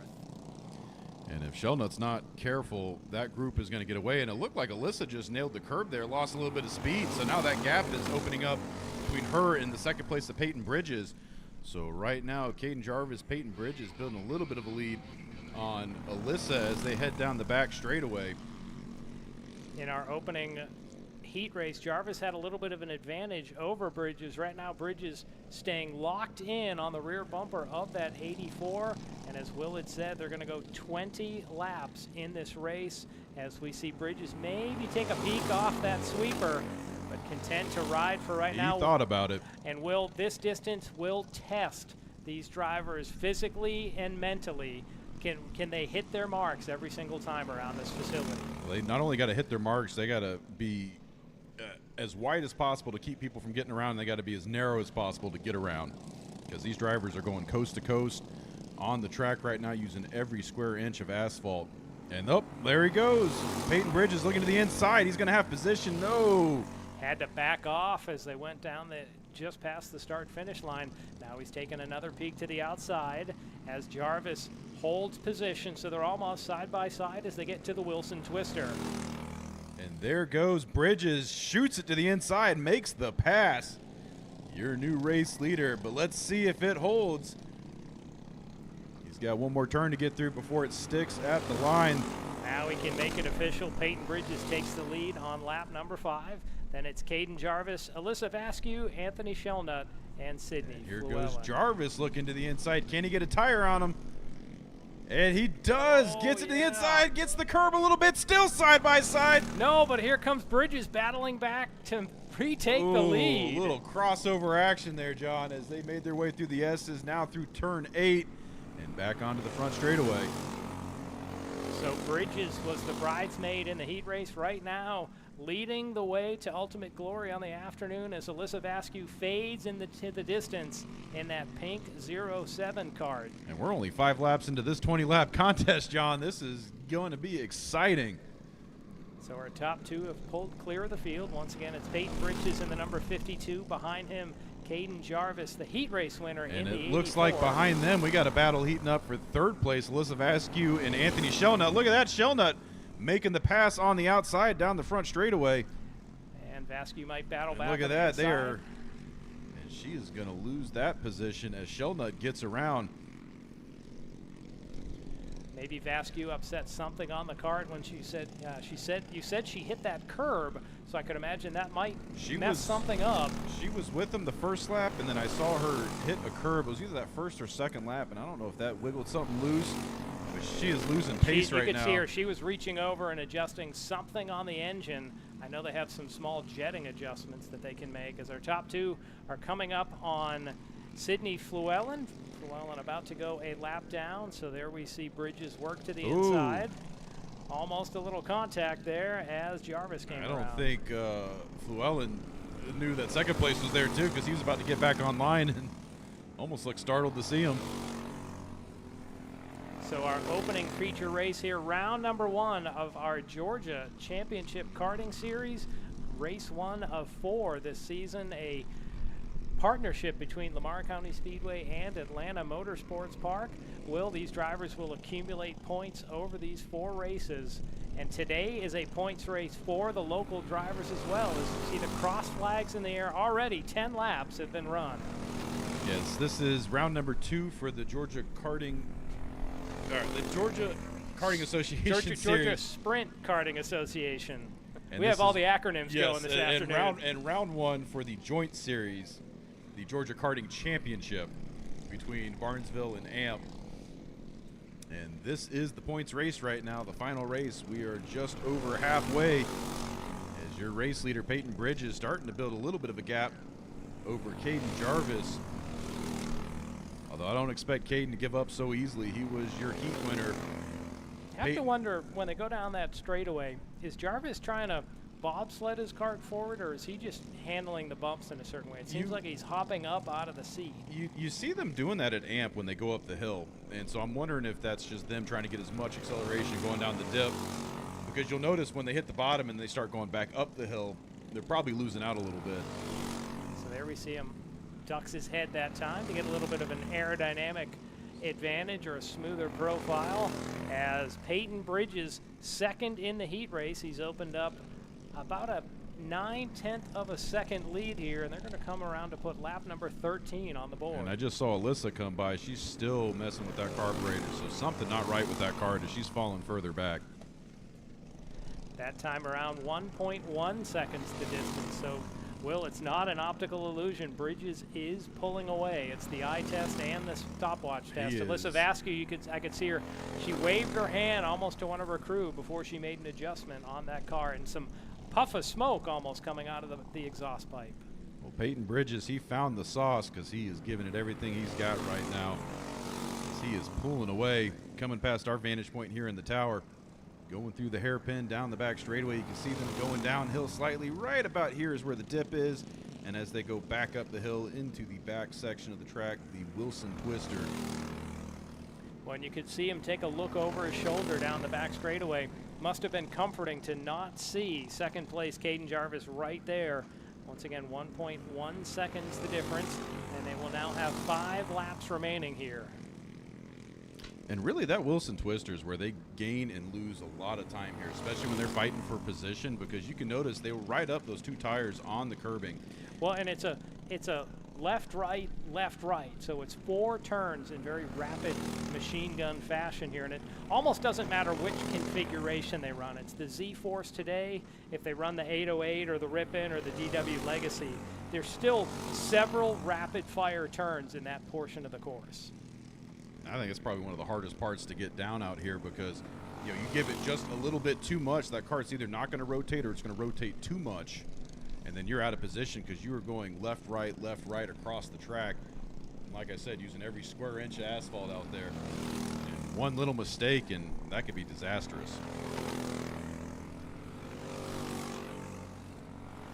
So our leader closing in on Alyssa Vasquez, who not too long ago was running in third. It seems like every time down the straightaway, Vasquez has a hand in the air waving and then makes some additional adjustment. But Will, there's only so much you can do under green in one of these karts. Now as we see Vasquez, see if she'll come off the line and let our leader sweep by. Bridges works to the outside. And she stays to the inside, lets the leader get by. So there is a mountain of a gap between him and second place, Caden Jarvis. So all Peyton Bridges has got to do is keep it between the lines and keep it off the grass, and he should have this one. And that's with 2 laps to go. So we watch Bridges work out through the Wilson Twister once again. You see State Road 36 in the background as one goes off the track, and it might have been our second place driver going off, coming back on. Couldn't catch a number there, but that might make for a huge advantage as Peyton Bridges takes the white flag. Yeah, that gap back to Jarvis is even bigger now. I think it was Jarvis that went off. It was a 1.1 second gap. Now it is 9 seconds of an advantage. So I think Jarvis did go off the track. And our leader, Peyton Bridges, took the lead about lap number 5, and he is just 1 corner away as he comes off the sweeper. He'll see the checkered flag waving in the distance. Peyton Bridges, your opening LO 206 Senior Light winner this afternoon. Both hands triumphantly in the air, Will. That is going to be a fun interview to go ask him what he did different. So he made all the right moves this afternoon, adjusting between the heat race and the feature. Once again, you're recapping your field. Peyton Bridges was your winner. Caden Jarvis came home in second place. Anthony Shelnut was third. Alyssa Vasquez in fourth, with Sydney Fluellen rounding out the field. Next group of karts that will roll onto the track will have our Kid Karts, our youngest drivers, roll onto the course for a 10-lap feature race. But before then, I imagine we'll get a word with Will Rigdon with hopefully our excited LO 206 Senior Light winner.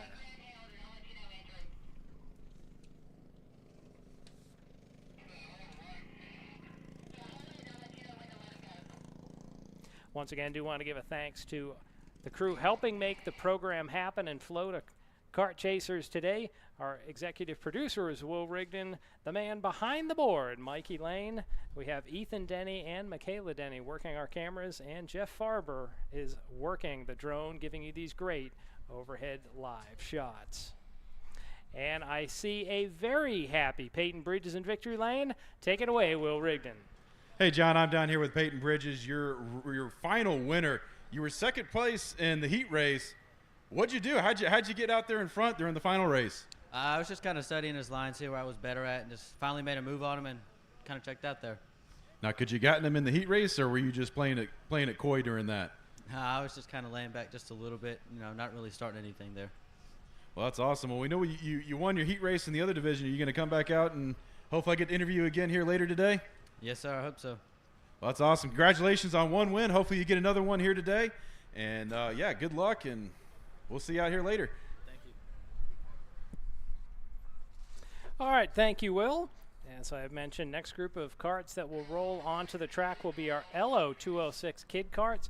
These are mostly for drivers age 5 to 7, so we're talking kindergartners, maybe first and second grade. The winner of our heat race earlier this afternoon was Luca Vino Figueroa. He will start on the pole. To the outside, Carter Morad. Second row, James Gunter and Harrison Marriage.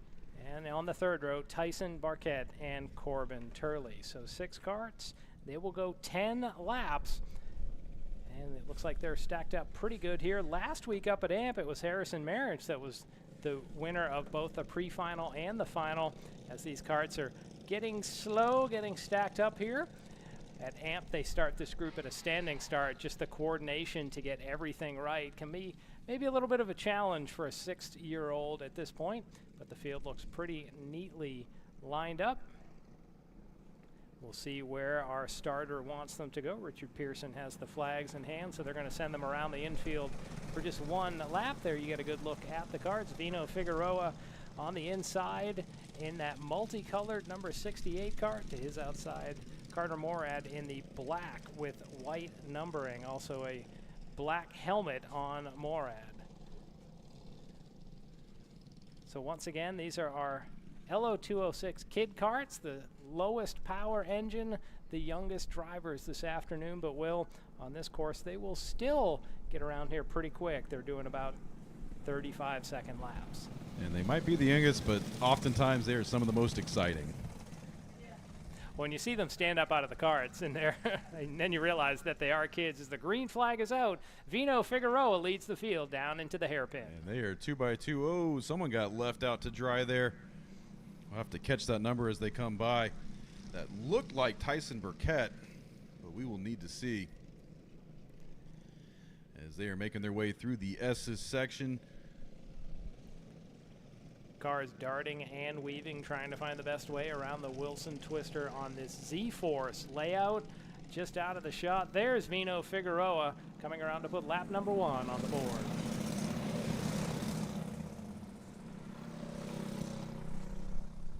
Mostly single file for our field, a little bit of a battle for 3rd and 4th, but the driver in 4th lost a lap there, so Harrison Marich looked to go to the outside and might have paid a position, losing 4th place. And Luca Vino Figueroa already building on that lead right now. And it looks like 2nd place, Carter Murad is doing pretty well himself, although James Gunter and Tyson Burkett really your closest action right there in 3rd and 4th.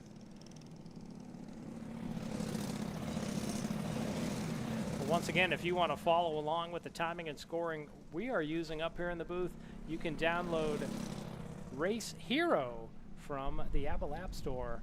Get it on your phone, and you'll see the same numbers that we see right up here in the booth. And they're also actually on Race Monitor today as well. So if you have either app downloaded on your phone, you can watch the timing live. And, oh, look at that little action there in the back. That looked like Burkett and Martinchink getting into it a little bit. And that is going to widen up that gap now between 4th and 3rd. So Harrison Marich was the winner at AMP last weekend, Will, in the LO206 Kid Kart division on the Jelly Bean. Definitely a different test for these drivers where they're having to make more right-hand turns than they're used to at AMP. He had some contact on lap 1, and I think that might have messed him up a little bit this race. So we'll see if he can charge back up to the front. Well, we'll see. Great battle for 3rd, 4th, and 5th. James Gunter, Tyson Burkett, Harrison Marich, all running tightly together. Are we going to see a pass here? He's looking to the outside, going into the braking zone. Oh, he's going to dip it back in. And here comes Marich looking down the inside of the back straightaway, but he's going to fade back in line. Well, maybe a little bit of defensive driving from Gunter there. He was down the inside of that hairpin. Well, you saw Burkett gave it everything he got, and that put him out of position. Oh! Trouble as, I believe that's Gunter went around. Yeah, Gunter went around. So that is going to take him out of the podium, and now that's going to put Burkett into 3rd place. Well, we'll see if Barnett can hold on as the cross flags are out. We're already 5 laps into this 10-lap final feature. 1st and 2nd, the battle is still on here as 3rd, 4th, and 5th have kind of gotten spaced out as the field slithers down the back straightaway. And it looks like we got lap traffic coming up ahead right now. See how the field navigates it. Our leaders in the white cart and the black cart. That blue cart is Corbin Turley. Let's see if he's going to swing to the outside so our leaders can get by. And it looks like Luca Vino Figueroa pass him on the inside, and Carter Murad and Tyson Burkett will pass him on the outside. But look at that. That helped tighten them back up. Yeah, our top 3 now all in that shot. Maybe about a second between the top 3. Luca Vino Figueroa has led every lap from the get-go. Carter Morad's been running in second, but now he's going to have some pressure. Tyson Barquette closing in from third. You know, John, I will tell you one of the fun things about Kid Kart here at Barnesville is they run the full track. Yes. At AMP, they put them on the Jelly Bean Loop, and so it's actually fun to see these guys doing more than pretty much just a glorified oval. Well, at the issue at AMP is these karts would not actually be able to make it up that signature turn number 2 hill. It's just they go down to the bottom of the hill, they wouldn't have enough power, and they burn up clutches. That'd be a fun dynamic if they had to get out and push the carts up the hill every lap. Now, there is the change at AMP where they can take out, they can run right from turn 12 over to the exit of turn 2. Cutout. So that way they have momentum going up the hill, but it would still be interesting as our starter has those 2 clenched flags, just 2 laps to go as Richard Pearson looks down on the field. Luca, Vino, Figueroa, Carter Morad, Tyson Barquette, your top 3. And we are watching the leaders now from the Barnesville Skycam. Drone pilot Jeffrey Farver, Illumicube Engineering, giving you all these great drone shots right now. Drones have really revolutionized the coverage of racing. We don't have to afford a blimp. We just put a drone up in the air and we can move it around, zoom in, get some great shots, helping give you quality coverage here this afternoon. And the white flag is out, last lap. Let's see if Luca Vino Figueroa can put the icing on the cake here. He was the Heat 1 winner, and let's see if he can close it out for the feature win. As we've said, Vino Figueroa has led every lap in this feature. Is able to make it through the Wilson Twister, so he has just a couple of more corners before little action you will see heating the up for checkers. third. Look at that, Martin Schenk getting a little close. He might make a run on it. Let's see, although that gap might be a little too much. It is too late to close, so your winner in LO206 Kid Kart, Luca Vino Figueroa. Carter Morad comes home in second, Tyson Barquette third, Harrison Marriage fourth, with James Gunter rounding out your top 5. Will, I imagine you're going to do some interviewing, your interviewing prowess. We're going to down see in if we Victory can get him. Lane. He was a little shy for the first one. We'll see if he's a little less now that he won the feature. Well, I do look out across this facility, and we do see lights here. Oh, as they're getting in contact under the cool-down lap, Vino Figueroa and Carter Morad making unanticipated contact there as they pull off to go through tech. So, Will, that'll be a story for down in Victory Lane. That is something you see in Kid Kart. I will say we see lights across this facility. It's a day race here as the Lamar County Speedway gets to summertime. They'll start doing some nighttime races, and they do have some of those on the schedule. AMP has just been installing lights, so they've been saying, let there be lights. The photos have been going in at the kart track that you now see the pillars, the poles going in. Some LED lighting will be on hand, which should change the way, maybe not racing will happen. All the races are still scheduled for during the day, but for the arrive and drive karting, if you're in the North Atlanta metro area and would like a chance to get on a go-kart and do speeds of upwards of 55 miles an hour in their new Sodi karts, go to AtlantaMotorsportsPark.com and check out the karting options. Arrive and drive, great thing to do for a company team building, a bachelor party, or just you want to get some adrenaline into your life. That's Atlanta Motorsports Park Arrive and Drive Karting. So there you get an idea how tall the kids are as the dads lift the carts up onto the little trolleys. And these kids, now you realize that these really are kindergartners, first or second graders. Definitely, it's so great to see kids getting into racing this early. By the time they get to be a 16-year-old, they could have a decade of experience in the seat. The next group that will roll onto the track will be our Tag Micro feature. But before that, we're hoping to get a word with Will Rigdon down in Victory Lane.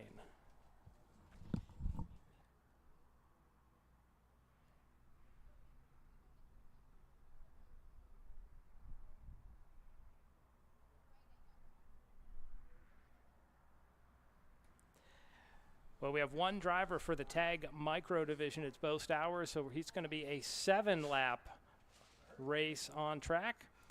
And here you're seeing the drivers go through tech. Remember, it was that Carter and Luca had some contact on the cool-down lap, So normally they would have been at the front of the drivers coming out. They're at the back now because of the way things cycled through. So maybe taking just an extra moment for Will Rigdon to get a word with. I don't think we're going to get one in. Okay. Well, now we can see the rest of the field in some other classes getting under the little garage, staging up. We'll have our tag micro division. 7 laps will be the distance in that. And then coming up after that, 4 cycle vintage karts will be on track. They run a 10-lap feature. It's one of the shorter features. They can't do double the distance.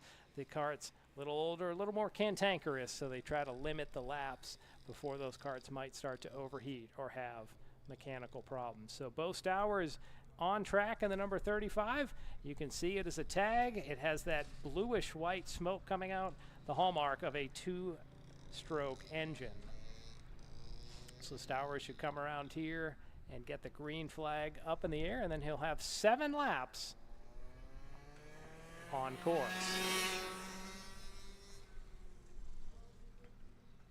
So once again, we are running the Z-Force formation or layout of this course today, and all the courses, this is a counterclockwise direction, 6 different layouts on this course, and then you can run the course in a clockwise direction, so you'll get 12 different layouts. The Z-Force today, where they use the outer part of the first option and then sort of come through the middle of the 3 options that they have as they go through the Wilson Twister.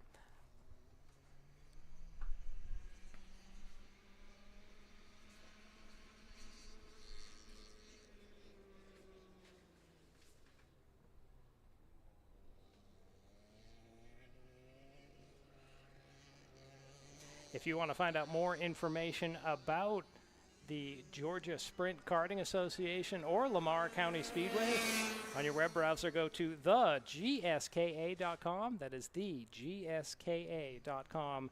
Lamar County Speedway, the home of the Georgia Sprint Karting Association. Once again, this track opened in 1959. And that Wilson Twister is named after Mr. Dick Wilson, who built this track and held the very first World Karting Association 4-cycle nationals right here.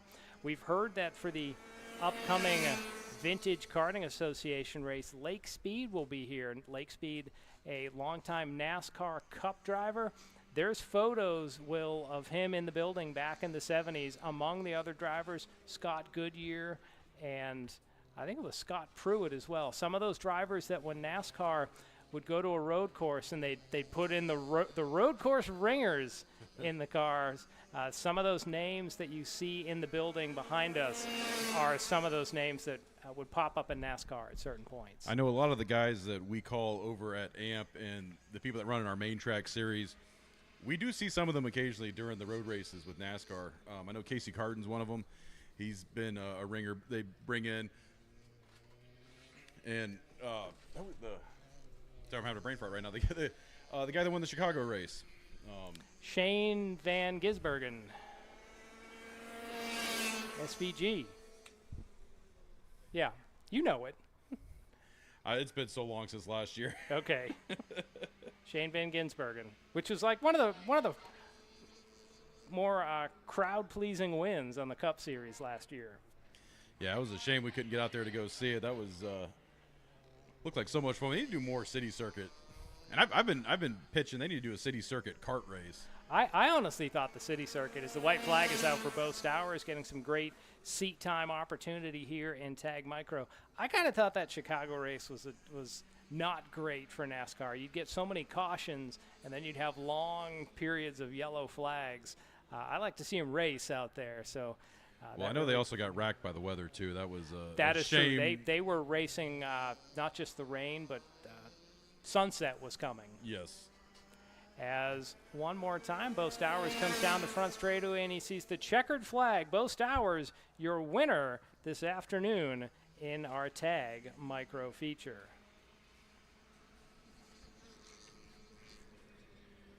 And like John said, coming up next, we've got the vintage karts. This will be a fun, exciting race, one of our bigger fields here today. Always exciting to watch these guys hit the track. Watching a little piece of history out there racing. Well, and Will, some of the other vintage groups in Georgia, on the dirt stock car side of things, there is the National Vintage Racing Association.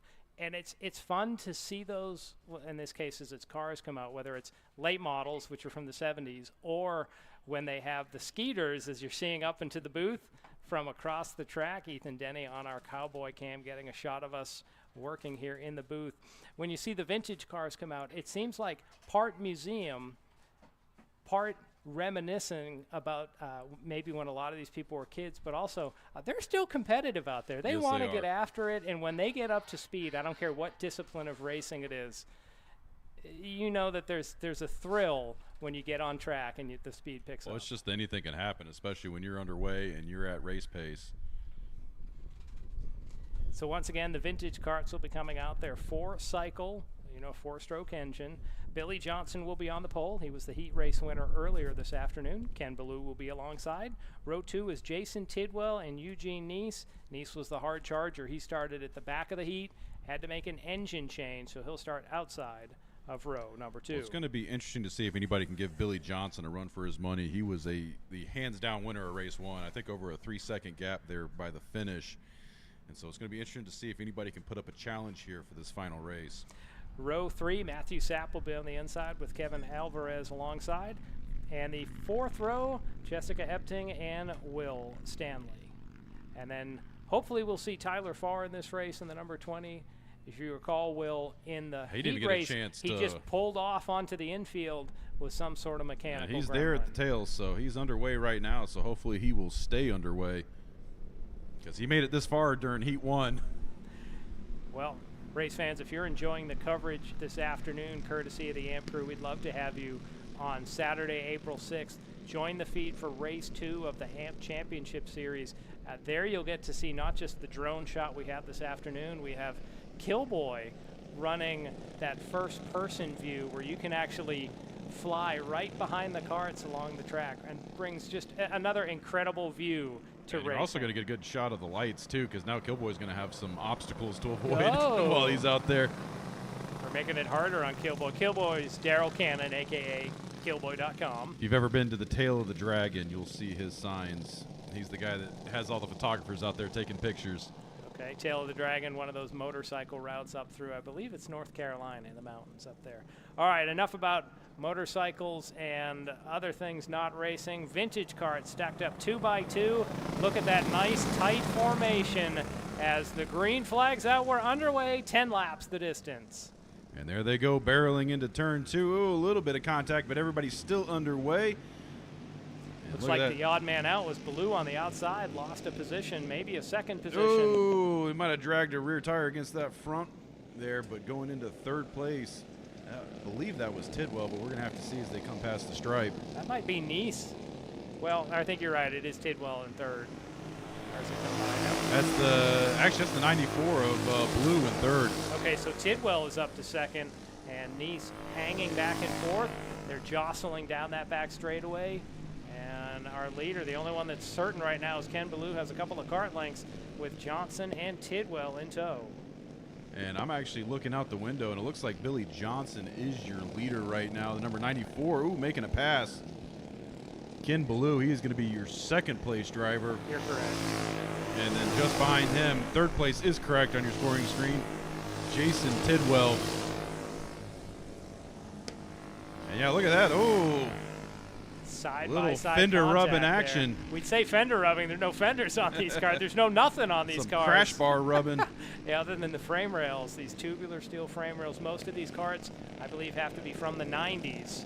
So these carts are older than most of the other drivers competing here this afternoon.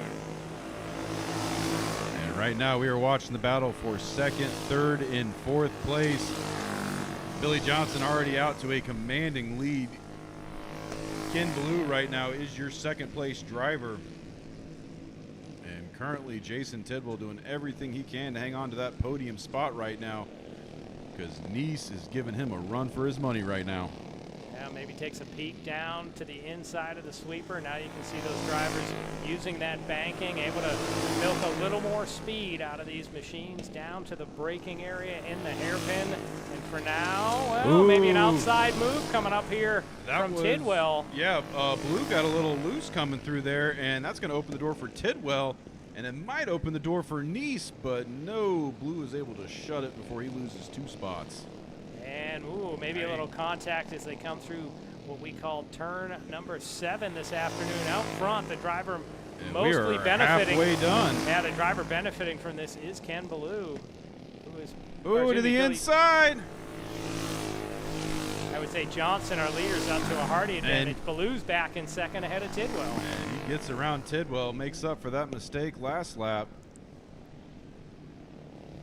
And it looks like Ballou is running a tad bit faster, but he can't get away, and mostly can't get away from himself because he's making these little mini mistakes that are just costing him. That's what's keeping Jason Tidwell in the fight. Ballou covered the inside that time down into the hairpin as we see the drivers able to make it around the corner. Now we see Nice look to the outside of Tidwell for the moment. Tidwell's able to shut that action down. So once again, second, third, and fourth here in our 4-cycle vintage Kart feature. It's fun watching the guys that set up that turn 4 wide versus the guys that are setting it up on the inside, because it really does affect how they make that pass through the S's. But right now, neither driver really able to make much work for them right now, as they are staying pretty close up, bumper to bumper right now. So our leader out front, the number 2 of Billy Johnson, really been unchallenged since that first lap, but a great 3-kart battle here in second. He is already a half lap ahead of the field right now. He's going to be off at Denny's having dinner before this race gets done. Waffle House for the winners. 2 sticks up in the air from our starter, indicating just 2 more laps to go as Richard Pearson urges the field on. And once again, your leader, Billy Johnson, in first, and it's Ken Ballou in second, Tidwell third, Eugene Neeson fourth, and it is second, third, and fourth on your screen. Tidwell maybe getting a little touchy on the rear bumper there of Ballou. And as they make their way through the S's into that final bank turn 8, Ken Ballou still the leader in that fight for second place right now. Billy Johnson all but checked out, so you're watching the battle for second place right now. Ooh, Tidwell, he thought about it, and look at that, side by side coming down the back straightaway. Yeah, Ace was trying but wasn't able to make it happen. So chaos through the middle of the Wilson Twister. Ken Ballou gets sideways, loses it, loses 2 positions. Billy Johnson came across as your winner. The race to the line for second for the moment goes to Tidwell. And I don't know how Tidwell kept that together. I'm surprised Nice didn't go around both of them. Let's see if we've got that on the replay. Since we're here with our director, we can request a replay, I believe. Here's your passive replay. Aggressively say, let's go back. Look at that. Ballou got seriously loose in that corner. And, you know, you could say Tidwell had nowhere to go as he made contact. But that forced Nice to go to the inside. He had to go off-roading, so he wasn't able to capitalize on that. And wow, that was some action. I want to see if I go talk to those guys. I know we talked to Billy Johnson earlier. Let's see if we can find Tidwell and Ballou here before we get to this next race. So once again, Billy Johnson, your winner in our vintage 4-cycle stock feature here this afternoon at Lamar County Speedway. The next group that will roll onto the track will be our Tag Masters. They're going to go 20 laps. 20 laps, that's a long feature for some of these drivers. 5 drivers total. You can see them in the start house there, all staged up, just waiting for the word to go. The start is based on their heat finish earlier this afternoon. Kyle Clark will be on the pole. Sean Akins alongside. Lon Washburn and Stephen Evans will be in row number 2. Richard Goldschrafe will round out the field. But before they will get started, we're going to send it down to our tech area and hope to get a word with Will Rigdon.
Well, I see Will Rigdon with a good story happening here, so take it away, Will.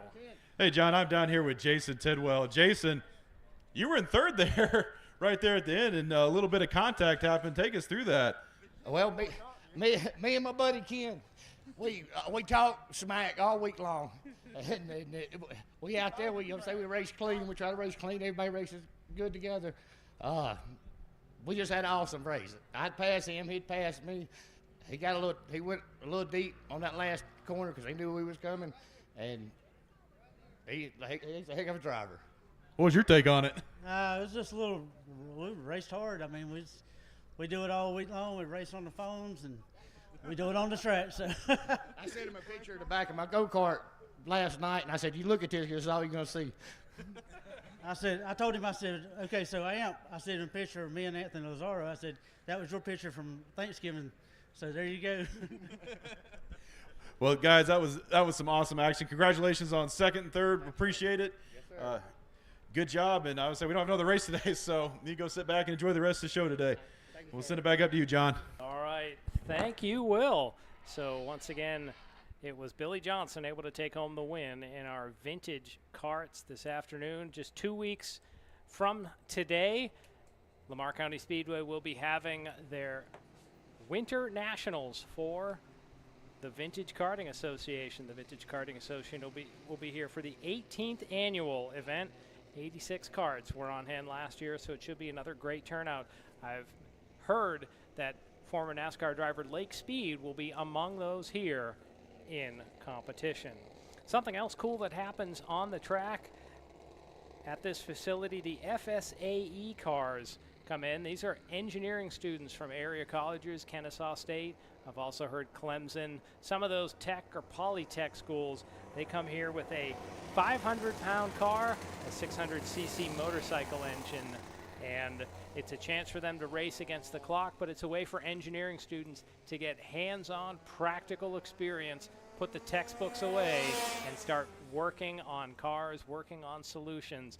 These are the students that will be sort of the future car makers for America. So once again, on track right now, it is our Tag Masters division. They're going to race 20 laps. Kyle Clark on the pole in the number 25. To his outside, Sean Akins in the 332. In the second row, the number 5, Lon Washburn and Steve Evans in the 222. And then we have Richard Goldschrafe in the 718. You know, John, you would talk about the SAE program while I am out in the paddock. We are we actually can talk sponsors about of Georgia again, Tech. So they, the Georgia Tech team actually comes up to AMP and does their testing with us before they go into competition. So those are always fun cars to watch and to help support those guys. And there we go. Green flag is out. Feature race underway. Tag Masters. Oh boy, those big plumes of bluish white smoke from the two-stroke Tag engines. Once again, Tag means touch and go.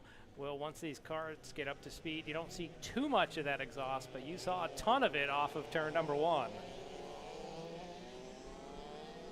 Although that kart third in line seems to be smoking a little bit more. So in stock car racing with a 4-cylinder or 4-stroke engine, you know smoke is bad, but that you don't know if it's normal or not. But right now, running in third, Lon Washburn, I'm going to say smoking quite a bit more than the others will. Don't know if that's a mechanical issue that might come up and bite him in this long 20-lap race. He could be a little rich, but yes, that probably will end up being an issue if he's either too rich or too lean. But they also have those slides on the side, so they can adjust it slightly if he does feel it's becoming a problem. Well, out front, Kyle Clark leads Sean Akins. These two pretty much ran the entire heat race this way. At the end, it was about 0.4 of a second gap. Oh. And now we see Akins. Oh, and maybe a little touch on the right rear there. Pushes that bumper in, but not able to get around. So just saying hello briefly, Kyle Clark's going to hold on for the moment as they put lap number 3 on the board. Will, we're going to get to see 17 more laps here. And if you don't watch carefully, he's going to go by quick because these guys are hauling around the track right now. 25.258 that last lap. Oh, and, boy, Akins almost sent it. Now a little crossover around the sweeper. And he's running the faster laps right now. But he just can't get around Kyle Clark. Well, what we call turn 5, you can see Clark gets loose through that corner, and that costs him a lot of time. Akins gets the momentum and just not able to get around by the time they get to the sweeper. So let's see what happens this time. That's where Clark really struggled the last couple of laps. He's holding on for the moment. I think he's learning right now. He's trying to set him up and figure out where he's going to make the move, because Kyle Clark's doing a great job of making himself as wide as possible. Arms out, as our friend Al Edwards would say. Yeah, elbows up, elbows out here. And this duo has quite a gap back to Lon Washburn, who is about 4.5 seconds in arrears. So there we see Akins. He keeps itching to push that nose in there in the S's, so it's only a matter of laps. He's going to send it. Well, what is it? What did Ayrton Senna say? When you don't go for the gap, you're no longer a racer. We'll see what the leaders do. Remember in the heat race earlier, that's where we saw either Clark or Akins ripping tape off the radiator. So we'll see as the temperatures rise. Do the engines start to overheat? Do they have to make adjustments, or will they lose power? Because it's got to be hard to think enough to look down at your dash display and then make an adjustment during the race when you're under heavy pressure. Yeah, it's hard to make any adjustments when you're racing somebody, especially if your kart is any kind of off. And right now it looks like that gap is spreading out a little bit. So not sure if Sean Akins might have drove it a little too hard there, but he is starting to fall off the pace a little bit. Kyle Clark takes it wide into turn 1, though, and he's going to give up some track position. So here comes Akins closing back in. He is back in it.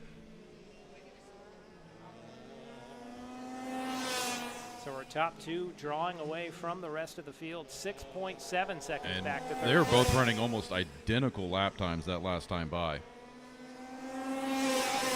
We should be 1 lap away from the halfway point. They should see the sticks next time by. That's right. That was 9 laps in the book. So they ran 10 laps in the heat race. They will meet that this time around and then have to do it all over again.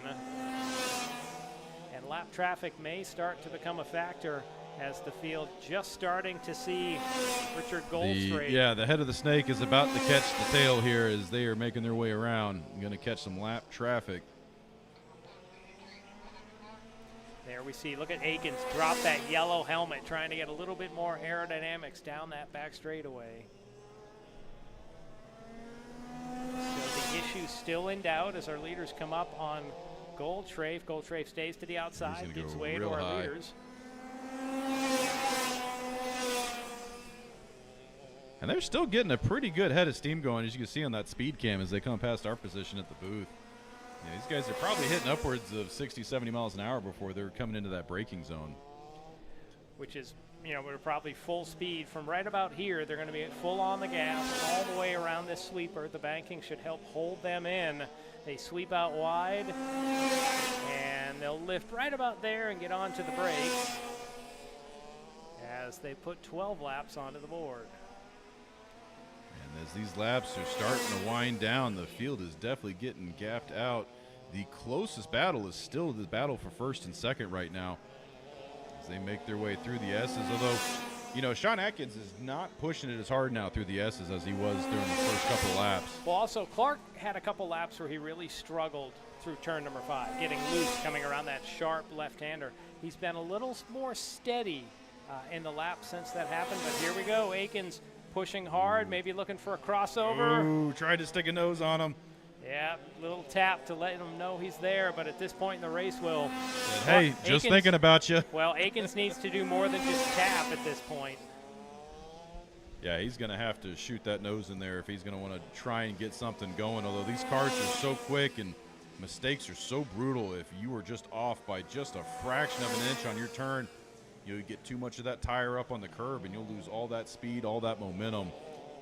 Akins gets right to the rear bumper through turn 7, but then we see Clark able to pull out by a kart length or 2 down the front straightaway as they put lap number 15 into the record books. So we are 15 down, 5 to go. And I don't expect this to get any less exciting. We've been watching it for the whole race. We watched it for the whole heat race. Stephen Evans is the next car on their hit list. Evans gives clear path, so our duo goes by. Once again, Akins just a couple of feet behind Will. So achingly close, but can't seem to find a way I don't know if you saw around. it. He was hugging the inside and almost slingshotted himself to the outside. He had so much momentum leaving that banking onto the front straightaway. Yeah, the track does flatten out. It's a bank corner leading to a flattish turn as our duo goes once again through the Wilson Twister. Yeah, they lose that extra grip they get from the banking, and it almost just dumps them out on the edge. And then down hard on the brakes into the hairpin. Will, when they run this track backwards, it must be wild. They're slow off the sweeper. They're slow off the hairpin and then just stomp on it through the sweeper. I just pray you don't have brake failure. You go launching onto the highway out there Yeah, off the banking. Little contact. Akins finally did a little more than just show the nose, made a little contact through turn number 7. And he's going to have 2 more opportunities through the S's as they get the 2 to go. So it is a comfortable gap back to the rest of the field as Lou Washburn has not yet crossed the start-finish line. Our leaders once again in the Wilson Twister. Akins not able to get to the rear bumper, swings wide to try to set something up.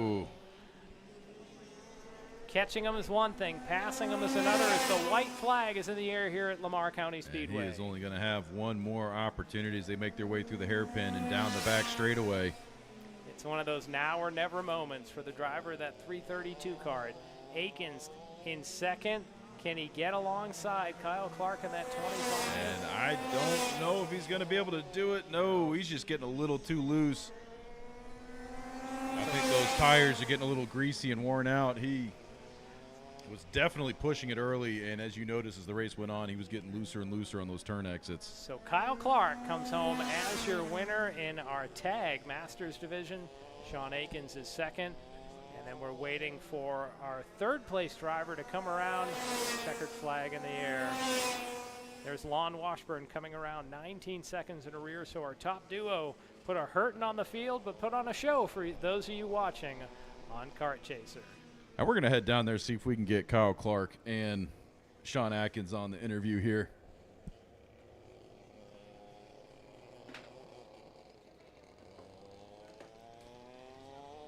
And that puts our Tag Masters race into the record books. The next group of karts you see staging down will be our LO 206 Senior Division, aka Senior Heavy Division. And they will also do a 20-lap feature race, test of driver and machine coming up. Peyton Bridges will lead the field to the green flag with Noah Rivers alongside. But they haven't fired up yet, so we should have just a moment to catch a word with Will Rigdon down in Victory Lane.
And I see Will Rigdon down in Victory Lane, so take it away, Will. Yeah, John, I'm down here with your race winner, Kyle Clark. Kyle, you were here in Victory Lane for the heat. You are now back in Victory Lane for the final. Take us through that race. That was a lot closer than the heat race. He was touching, rubbing, bumping the whole way. What was that like for you? It was hectic. It's, like we said, it's hard to pass out here, but knowing someone is right there on your rear bumper the whole entire time, it's you're trying harder, so it's harder to hold on, harder to keep going. You forget to breathe sometimes, but it's fun. Well, you could say he was trying to rattle your cage, but you stayed cool as a cucumber out there. Any tips on how to keep it cool under pressure? No, not really. Honestly, I mean, we haven't even been doing this long, really. So, nah, just breathe, I guess. So keep your head down, or your pedal down, your head up. Yeah. Well, that was definitely exciting. Let's see if we can get Sean over here real quick.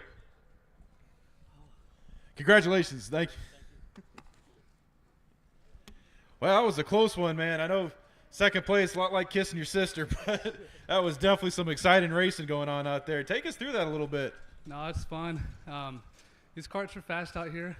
Really tight track. It's hard to pass, so it's fun, you know, bumper to bumper like that the whole race. So nothing else we could ask for, you know. I'd rather lose to him than anybody else too, so it's all right. Well, we saw your strategy change a little bit because you were pushing it those first couple laps. What, you know, did you settle in during the mid part and then come back at the end? What was the strategy there? No, brakes get so hot, you know, then I go for the pass once, he knows where my line is, so once he just starts going to the inside, there's really nothing I can do at that point except just push him out of the way. I'm not going to do that though, so just stay back there and do what I can.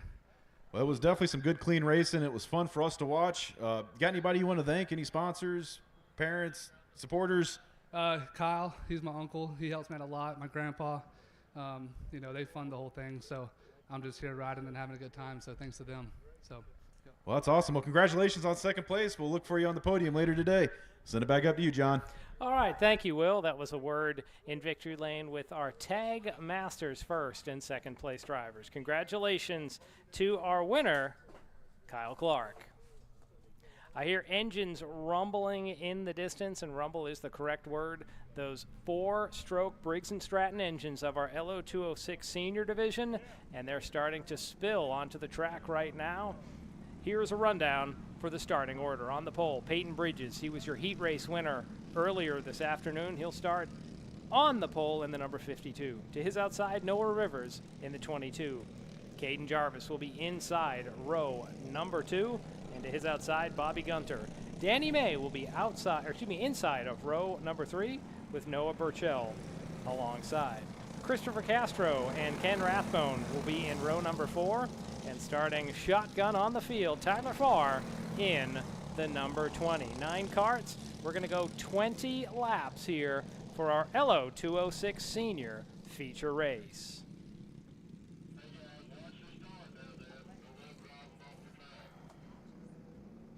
So the field looks nicely lined up 2 by 2 at a nice slow pace.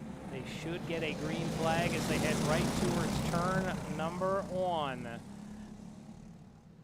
And we get a no start here, so maybe for the first time this afternoon, no start for the field. They got a little out of order.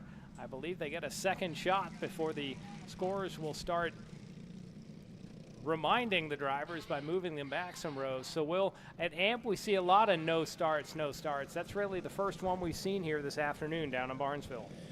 Yeah, they've actually done a really good job of keeping it clean here today. The racers definitely know what they're doing out here. At AMP, they are always jockeying for position, and keeping them on those tram lines is very important. And here they're releasing them right at the edge before they go into turn 1, which I think is a very smart idea, because you definitely don't want these guys racing side by side full speed at the race start. Now, one driver that did not make the feature, Ken Rathbone, has not answered the call. So now the green flag is out, and they're side by side through the hairpin. 2 and 3 wide down the straightaway. And not much has changed as your pack goes barreling down the back straightaway into the Z4 section here, and things are going to have to shake out as they go into the S's. Whoa! All kind of contact. Tires moving on the sides. Out front, it is our leader, Peyton Bridges. Behind them, it is a maelstrom. You knew something had to give. There is only so much track. Now they get single filed out and like a snake work their way down, slithering through the hairpin. Lap 1 of the books, Peyton Bridges leads Caden Jarvis. As they make their way down the back straightaway into the Z4 section, that little jut out right there that they're on as they link back up into the S's. And they are still single file. It looks like your closest contest right now is that battle for 3rd place. And it looks like a train back there. It's 3rd all the way through 8th, all and still there's together. A name we're used to calling a bunch over at AMP, Danny May. I saw him in the paddock earlier. I said, we better get to call your name some today. Yeah, well, he's running in 3rd right now, maybe closing in on 2nd. So maybe now we're seeing that draft take it, take effect where you have 4 to 6 drivers reeling in one solo driver. And especially with these LOs, that is more possible than what we see with the 2 strokes. And so if these guys are smart and start working together, they can slowly reel in these leaders. But right now, look at that. Peyton Bridges, he is a full country mile in front of the rest of the pack right now. We're only a couple laps into this. As now it's 2nd through 5th, all nose to tail as they weave their way out of the Wilson Twister and into the sweeper. Full gas down the front straightaway, and they put lap number 4 onto the board. Bridges already out to a 2.1 second advantage. And right now, our closest battle is the battle between Caden Jarvis and Danny May right now. They are fighting it out for 2nd place as they make their way into the S's through the Wilson Twister. Thought I saw Jarvis maybe put his hand up to his helmet saying, let's work together and ride together, but I have a feeling, Will, these drivers, they're not working for each other today. This track is so compact. You know, we see that at AMP all the time, but here I have not seen a lot of the tap on the head, the, hey, guys, let's get this in line and work together. As once again they come down through the dip on that back straightaway. This is 2nd place, Caden Jarvis leading Danny May, and then we have Bobby Gunter. Oh, looked like Danny May got into the back of Jarvis a little bit. That shook him up, and that created an accordion effect because Bobby Gunter got into the back of him, and then I think Noah Rivers might have gotten caught up a little bit. But the ultimate winner out of that was Caden Jarvis, and now he's got a much more healthy lead over Danny May. One driver with a healthy lead. Our leader, Peyton Bridges, 3.4 seconds ahead of this field. And pulling away as we see a side-by-side battle in there. Bobby Gunter gets to the inside of May. Sends it on the inside of May, pushing May back to 4th place. Well, they're moving those tires out there used to sort of cover the inside of the track. They're widening. We might be on the Baconator layout before the end of this one. I don't know where the Baconator is, but it's the funnest name I've seen out of the listing of the 6 different track layouts. Once again, we're running the Z-Force course this afternoon. And then Danny May loses another spot, maybe 2. Ooh, well, he lost 1 there to Noah Rivers. I'm curious what the Dave's double layout is like. I'm sorry. Yeah, I had to go I just got to look from our producer. As they're nose to tail down into turn number 1 once again. You're not missing anything out front. Peyton Bridges, your leader, by 4.5 seconds. Something came flying off. Was that a GoPro? What that was. So there might be some debris down the back straightaway. We'll try to hear from our officials what that was. Yeah, we may have caught that on replay. And we're hearing maybe it was a GoPro that came flying off. Yeah, I see a corner worker running down the track right now. You can see it. We can see it out our window there. Come flying off on the replay. Yeah, it looks like some kind of mounting bracket came off. So our course marshal, when the field is clear, is going to go out halfway through. 10 laps down, 10 to go. Our course marshal was able to pick up. Oh, here's some action for 2nd place. Ooh, right down Gunter. to the inside there. He's going to have position. Let's see. Oh, stuffs it. Oh, sends it to the inside. But is he going to have the run? Here comes Jarvis back on the outside. Now the bump. Noah Rivers might be and the he's out of kingmaker. position. The door's open. Oh, 2 for 1. So heartbreak for Caden Jarvis on that lap. Got left out with the laundry. 2nd to 4th. Oh, and he just hit the curb there and lost a little more speed. Oh, and he's getting shoved. And we have a car up at the top of that sweeper that's running slow. It's come to a stop. I believe that's Christopher Castro in the 110. So action all over this 0.4 of a mile facility. And heartbreak there for Caden Jarvis. He was the big loser out of that last melee. But right now, Bobby Gunter now up to 2nd place, and he is fiercely defending off Noah Rivers. Noah saw that opportunity and took it to put Jarvis back 2 positions. Local caution up through the sweeper for the stalled cart of Christopher Castro. He's going to be scored in 8th place out front. Your leader continues to be Peyton Bridges, 5 seconds ahead of this great battle you're watching, 2nd through 6th on track. And we've just been informed that this Baconator track of which we speak is named after former Georgia Sprint Karting Association President Jeff Bacon. Although I will say, Will, I did pass a Wendy's in Barnesville on the way down to the track. Baconator just hit the spot right about now. I think I know where we're getting on the way home today, John. So look at that, second through sixth, all nose to tail through the Wilson Twister. We are 13 laps into our LO206 senior feature. Will not, they're meeting the expectation, as it always seems. The LO206 senior seems to be the main event, whether it's at AMP or here today at Lamar County Speedway. And look at that, Noah Rivers finally getting around Bobby Gunter, and he is starting to pull a little bit of a way. And he's probably going to rely on the guys behind him to be fighting for third, because right now that red and yellow cart of Bobby Gunter, that is the final podium spot. So Caden Jarvis has still got a chance to make the podium. Still saying it looks like the Cheez-It card out there in Gunter's with the way that yellow and red come together. But they are going to be running out of laps here soon, less than 5 to go. So does Jarvis have anything left in the tank? Whoa, some side-by-side and crossover with Danny May maybe getting a spot. I don't know if Jarvis might have lost 2 more spots there. Yeah. Might be the curse of the announcer, John. Well, that has been known to happen. So we reshuffle that Jarvis drops back to 6th spot. Ooh. Tyler Farr started at the back of this feature. He's worked his way nicely up to 4th place. And this would be a good run for Tyler Farr, because he was that driver that had to bow out earlier. And well, that was vintage carts where he bowed out. But you're right, he's had a tough road to hoe in the features, starting at the back of both the vintage and here in LO206. Well, this will give him something at least fun to come home with tonight, especially if he can eke out a podium finish here. So now they're starting to get spread out a little bit. It's taken 17 laps, so some gaps starting to form. And Rivers is definitely comfortably in 2nd place. Peyton Bridges, I think he's already loading up the trailer. He's already all the way out front. Well, he just saw the 2 to go signal from our starter. There you see it on screen, 2 to go. Here comes the rest of the field off the sweeper.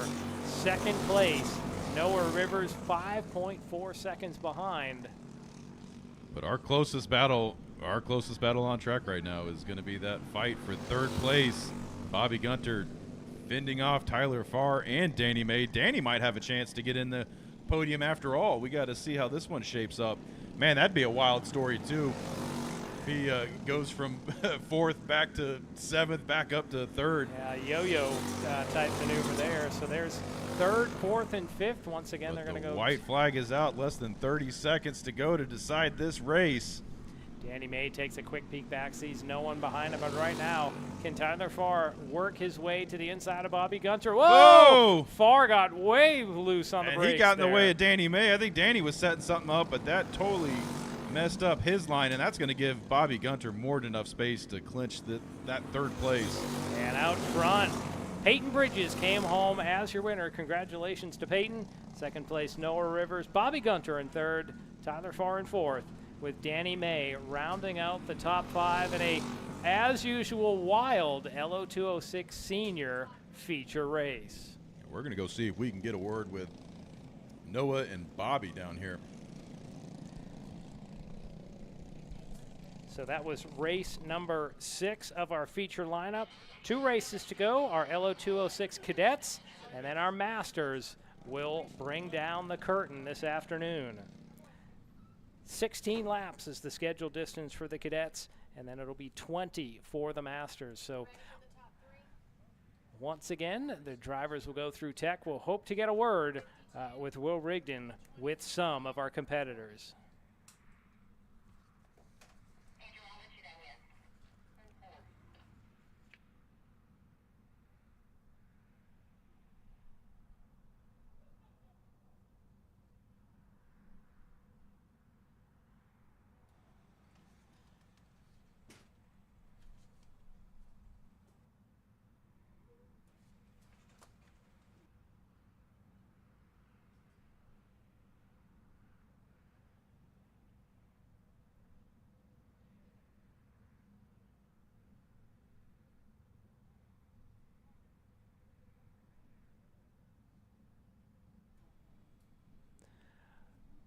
Well, I see our Will Rigdon is just outside of the tech area. Looks like he has a very happy Peyton with him. So, Will, take it away. Hey, I heard, learned something as we're coming down here. Peyton, you finished that with a broken seat. Take us through that. Yes, sir. I was coming through one of the corners and I hit one of the curb and I kind of felt it pop and sit down to the ground. So I was like, uh-oh. Hey, let's see if we get the camera on here real quick. Can we get that seat a wiggle? Let me show the folks at home what happened here. This thing is, he's sitting there. He had his foot off to the side. You see that play that's in there? He's having his foot out. We were noticing him. Man, doing everything he could to wrangle that thing in. Well, you got 2 wins today. Anybody you want to thank? Oh, yes, sir. My mom and dad and Robert's Kart Shop for everything they've done to me this weekend. Well, you definitely cleaned up the hardware today. Congratulations on the final one. Let's see if we can get second and third place over here real quick. Will, I can't believe that the seat broke on that car. Reminds me of I had a 98 Toyota Camry where the seat came loose, and I can't imagine trying to race where literally you're shaking loose from the frame. Well, you know the kind of G-forces they pull in these cars, that is definitely impressive. And that is the only thing holding them in, too. And you got that hot engine on one side, and you got the steering wheel is the only other thing you can hold on to. So he's probably gripping that wheel extra tight in the closing laps.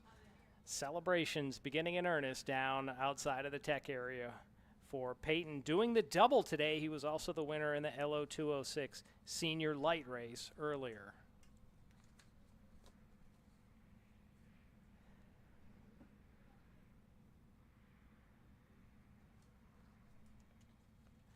So it looks like Will has captured, looks like Bobby Gunter. And yeah, I got that Cheez-It cart that you like. So take it away, Will. Yeah, I got Bobby Gunter down here, third place.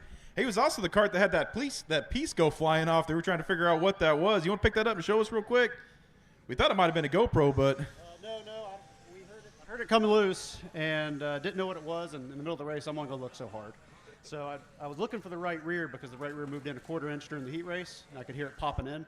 So I thought it was the same thing. And May came over and was like, hey, I think this is yours. So, and I looked down, and sure enough, it was. Well, hopefully you were slightly overweight for going over tech, losing parts there. Man, that was an exciting race, man. You were hanging on for dear life for third place that whole time, man. Take us through that. It was a great race. It was fun racing with everybody. I think it was a great group of guys today. We actually got through the track clean. So it was a lot of fun today. And, yeah, it was good work. And that's a new name. Thank you, guys. And the Cheez-It cart. So I'll remember that. Well, congratulations on the podium. Good job, and we'll see you out there later today. Thank you guys for everything you do.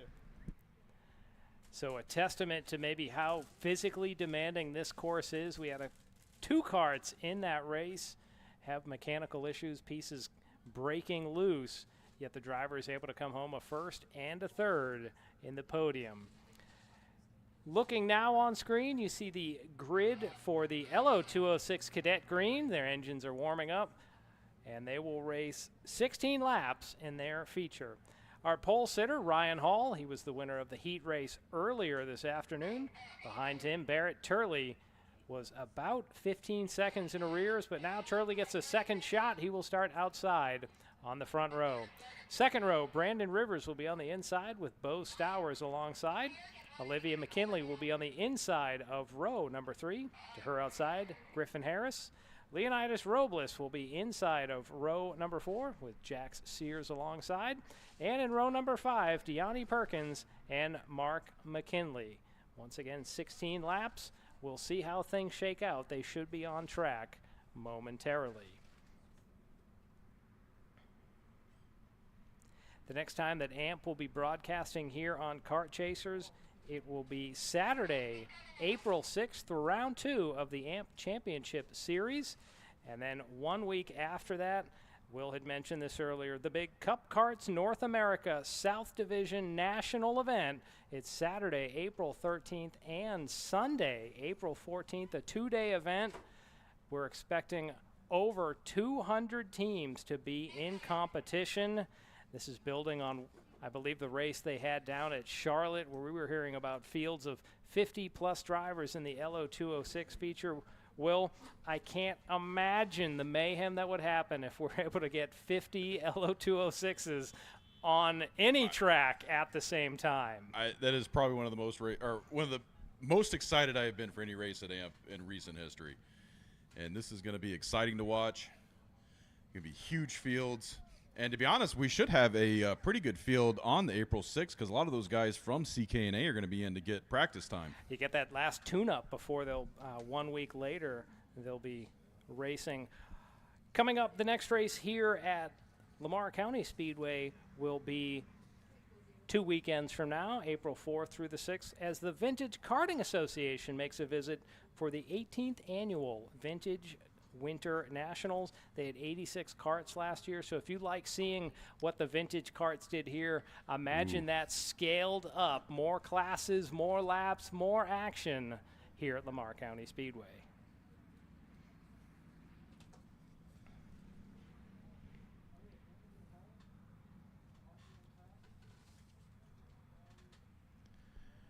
And right now we are waiting on those LO206 Cadet karts to get rolling. Looks like we got a decent field under the awning there, waiting for the grid release. Looks like they're trying to get a position. Yeah, just to get everybody settled up, and then we can see the Masters starting to push in behind. Will, definitely different from AMP, where I don't know what they call the piece, but when they put the cart up on, I'll call it the little caddy that they wheel around on. The cart stand. The cart stand. At AMP, you don't see that they drive around the facility. The pit area almost seems more dangerous with kids on carts zipping to and fro. Here, a much more gentlemanly feel as they're rolling. A bunch of shin cutters running around. You better watch out. So as they roll the stands around here, you don't hear all the engines and things zipping to and fro. Man, I'd love to see them just hang out on this oval for a few laps at speed. Maybe the announcers need to have a race there on the track. Well, I was telling Miss Stacy before we got here, I got an RC car that'll do about 100 miles an hour around this oval. So I'm bringing it to the October race. All right, the field getting set up. They're just trying to get them woed down here. A little bit, maybe too antsy to get on the gas. Once again, these are our cadet division. Think 8 to 12 years old with the green flag out. And already going to the front, Ryan Hall in that number 9. Field 2 and 3 wide. Couple of karts hung up on each other. They're able to get going once again. I think one of them was Jack Sears in the 85, if my eyes were correct, as they are quite a bit behind the rest of the field as they snake their way through the Wilson Twister. And your pack, whoa, a little couple of guys getting together there in the mid-pack. We'll have to see who that was when they come past the stripe. Your leaders, though, spreading out pretty quick, although most of that action heating up in the back. Yeah, Ryan Hall leads early, Brandon Rivers in second, Barrett Turley third, Bo Stowers fourth, and Griffin Harris in fifth. Ryan Hall getting a little squirrely coming out of the S's right there. He is on fire right now. He is. Oh, we got one around right through the middle of the Wilson Twister. As our leader already pulling off into the distance, second, third, and fourth, putting on a great battle. Battle for second spot there as Turley moves to the inside of Rivers. You can see Rivers just wash out off the hairpin, so that green 99 of Turley moves up into second spot. Will, this is the battle. Oh, we got one going off. I don't know if that was Bo Stowers or Rivers, and kind of stuck by that tire. He couldn't get back on the circuit because he had more karts coming past him, so he couldn't safely re-enter the racing line. And that was, let's see, I'm trying to That's a good heads-up move on his part, because in Kid Kart, we'd probably see him just go back on. Here's a move. I think that's Rivers. He just washed out wide. Stowers comes back on the bottom there. He just ran out of real estate, didn't have anywhere else to brake. So 3 laps in the books. Ryan Hall continues to lead. Turley in second. Bo Stowers is the new driver who would be on the podium right now. And that's really spread out our top 3, Will. There's about a 3-second gap between each of our top 3 drivers. And it looks like right now the action is heating up for third. Whoa! Now that was, I think it was the 88 Olivia McKinley going around. So plenty of action here in our LO206 Cadet Green race. Once again, that green part is the slide. Oh, whoa, look at all the wiggling through.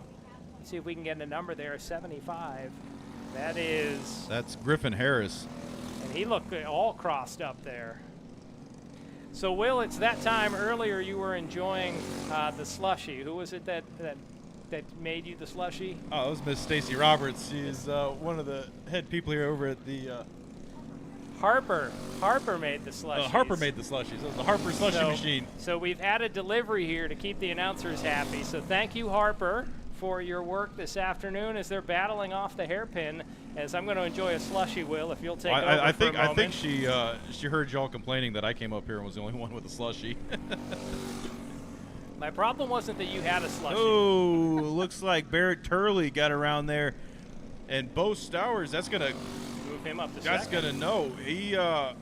They're side by side right now. Bo got checked up because he was in the middle of the lane. Actually, Turley's already cleared off. That was Bo that had the problem. Oh, that was Bo. My bad.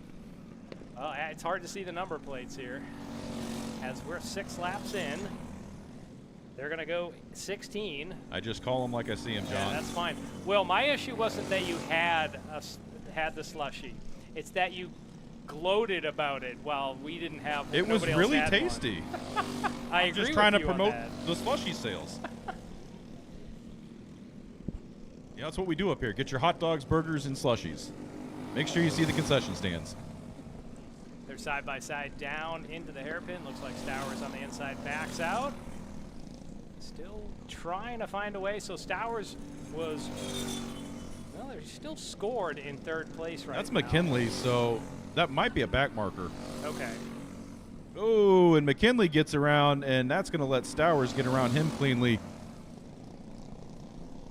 But that is really going to push the gap back between 2nd place Barrett Turley to Bo Stowers. But I don't know. We'll have to see the gap on the ticker here, but Leonidas Robles, he might be the only challenge coming up for Bo Stowers right now. And out front, Ryan Hall about 5 seconds ahead of Turley as Turley flies by in a very John Deere-inspired number 99 car, green and yellow. We got another kart around at the hairpin. We got to see who that is. And local caution is out for that. That's the number 88, so that's McKinley.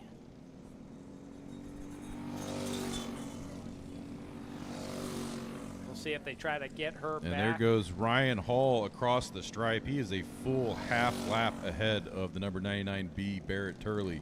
And McKinley's hopping off her car, so it looks like day done, unfortunately, for the driver of the 88 car. And these guys are all over the place right now.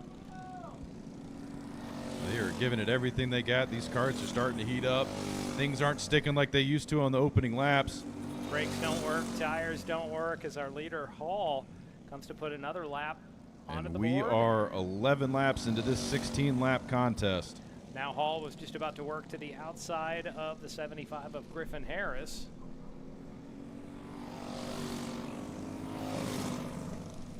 You can see the drivers sawing on the wheel as they go through the Wilson Twister.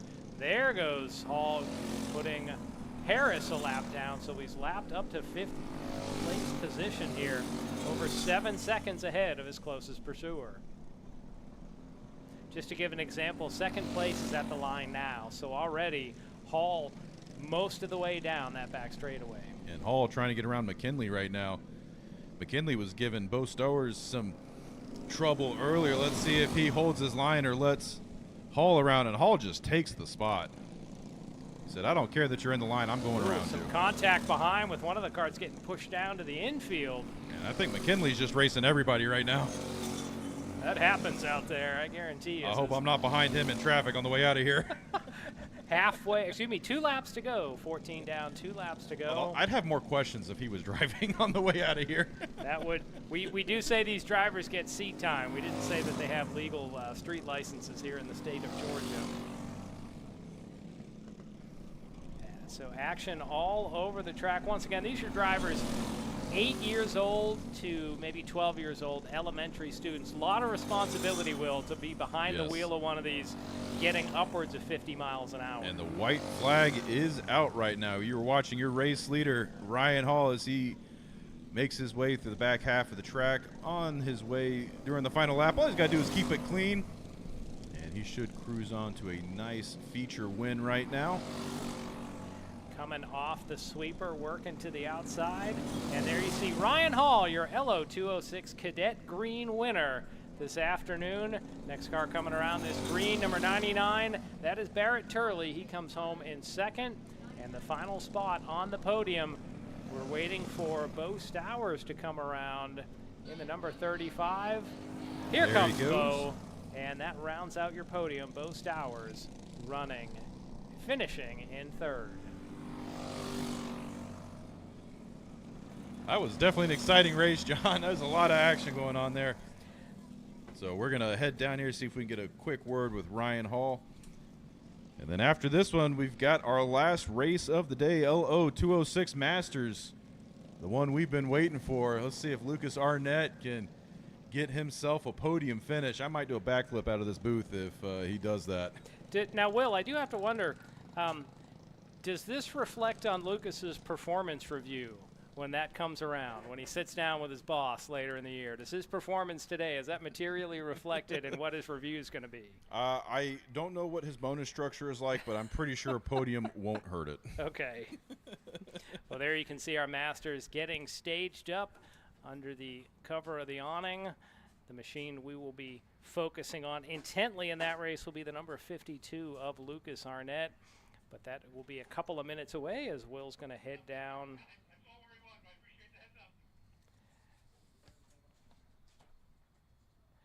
Will's going to head down to try to get a word with some of our cadet podium winners for the afternoon. Coming up after the conclusion of the last race, we will have podium awards, so you want to hang around for that. And we've been informed the winners can bring their carts down to the podiums if they want to do some pictures down. We'll call it Victory Lane. If they want to do some pictures with their carts, you can bring those to Victory Lane as we go through our podium presentations. Been a great afternoon here at Lamar County Speedway. Finally, a little bit more sun peeking out through the clouds. Temperatures for the afternoon, we're getting just into the mid-60s, so a beautiful spring day, and we're going to send it down to outside the tech area. Take it away, Will. Thank you, John. I'm here with your race winner, Ryan Hall. Ryan, dominant performance. You were about half a lap ahead by lap 2, man. Take us through that. How are you so dominant out there today? I had to get a good start and make sure that they didn't get a good start with me and pull away. Did you have a good breakfast this morning? Yes. That is key. That helps you get you energy to go around the track. Did you ever have any worries, any doubts that you weren't going to finish the way you did? No. Is there anything you do during the week to get ready? No. No, you just wake up in the morning and drive good? Can't finish that quote, but I can hear y'all. Anyway, sorry about that, guys. My headset. So, anyways, that was a good win. Congratulations.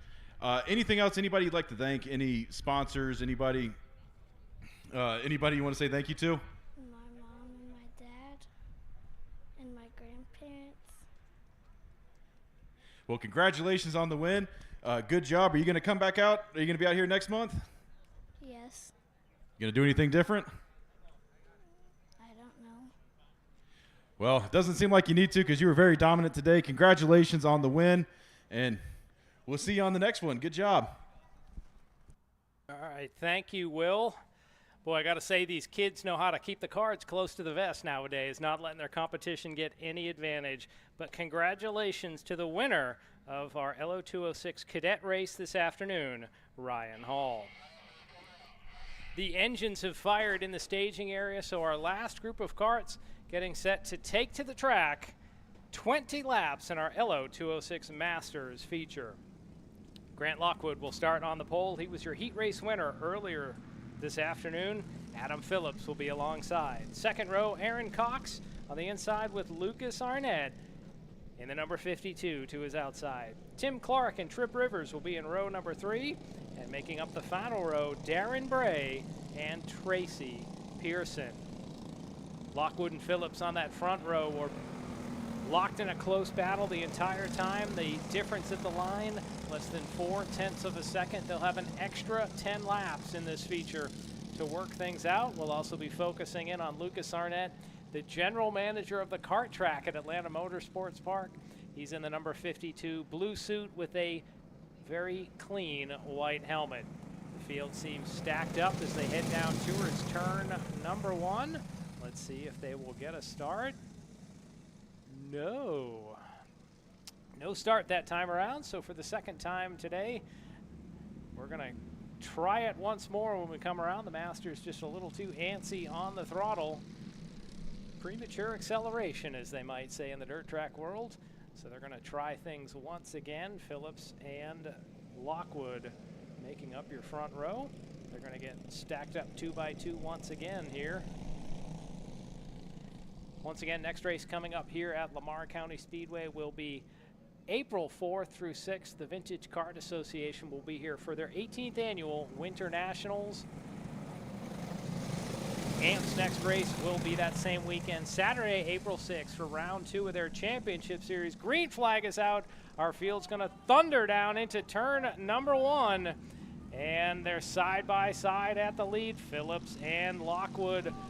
And now we see the third place kart, Aaron Cox, trying to get up in there. So Will, top billing for our Masters this afternoon. And look at that, Lucas Arnett not backing down right now. He is in there, 4th position right now. And he is still in 4th as they make their way through lap number 1. Anything could happen right now. We have 20 laps, well, 19 to go now to decide this contest. As those drivers make their way through the Wilson Twister, the S's as the locals call it out here, and they make their way around back and forth, although the gap's starting to spread out a little bit between your leaders and the battle for 4th, 5th, and 6th. So Lockwood leads Cox, and then Phillips back in 3rd. So Cox, recall he was in 4th for a good portion of the race, worked his way up to 3rd. Now he is pressuring Lockwood, who led every lap of the heat race earlier today. Top 3's broken away from the field. And they are bumper to bumper to bumper right now, practically shoving each other down the front straightaway. So we've had almost a second echelon form here behind our lead trio. You can see the white helmeted Lucas Arnett in 4th, but we're going to focus on the top 3 as the sun coming out in brilliant sunshine here this afternoon now. And they are still neck and neck, making their way through the S's into that high bank turn number 8. So our top 3 pulling away. Now we're seeing a battle, 4 carts behind for 4th through 7th. So 2 great battles on the track. Our lead and almost a chase peloton forming here in this LO206 Master Division for drivers, we'll say, Will, a little more seasoned in life. Oh, we got a driver going way off. Oh, you're right, way They took off. the shortcut, Rainbow Road, turn 5 to turn 8. Right up onto the sweeper. He's going to have to yield some of that back. Yeah, he's going to let Lucas Arnett come by to get 4th back. And I got word that Lucas is just hoping to make it through all 20 laps. It's a lot more physical than he anticipated. I'm not going to throw any shade on him. I'm not certain I could do this either. We just got passed a note up here in the booth. Yeah, it's easy for us announcers to say it's easy out there, right? So there you get a quick shot of the top 3, and then our second grouping of I could tell you from personal experience, I last about 5 laps in a race chassis. Those things are so incredibly physical to be out. Well, compared to a rental, there's no give in the chassis, because any give in the chassis means you're slower on the clock. And even the rental carts, maybe like 10 laps. Those things are pretty physical too. So Lucas Arnett about to lose 1 spot here to Ooh, Trip he's Rivers. out of position. Oh, he loses all 3 positions. No, he held on. He only lost. Oh, you're right, he did, because the white helmet's to the back of that group. So our top 3 still battling up front. Maybe this is the point, Will, where we're seeing Lucas start to fatigue, where it starts to set in. It's not that, oh, like, wow, he looks tired, but you just see small mistakes that add up on the clock. They add up in track position. And right now we are following the leaders again as they're making their way through the S's into the sweeper. And Grant Lockwood's just steady in first place. Right behind him, it's Aaron Cox in third, and then Phillips running a stout third. He was second in the heat race earlier today. We'll have to see if he can make a move on this lead pairing. Right now, they're all just content to follow in the tire tracks. As we're coming up to put lap number 9 into the record books, that would mean 11 laps to go. Yeah, and don't trust your scoring tower right now. That is all kinds of out of order.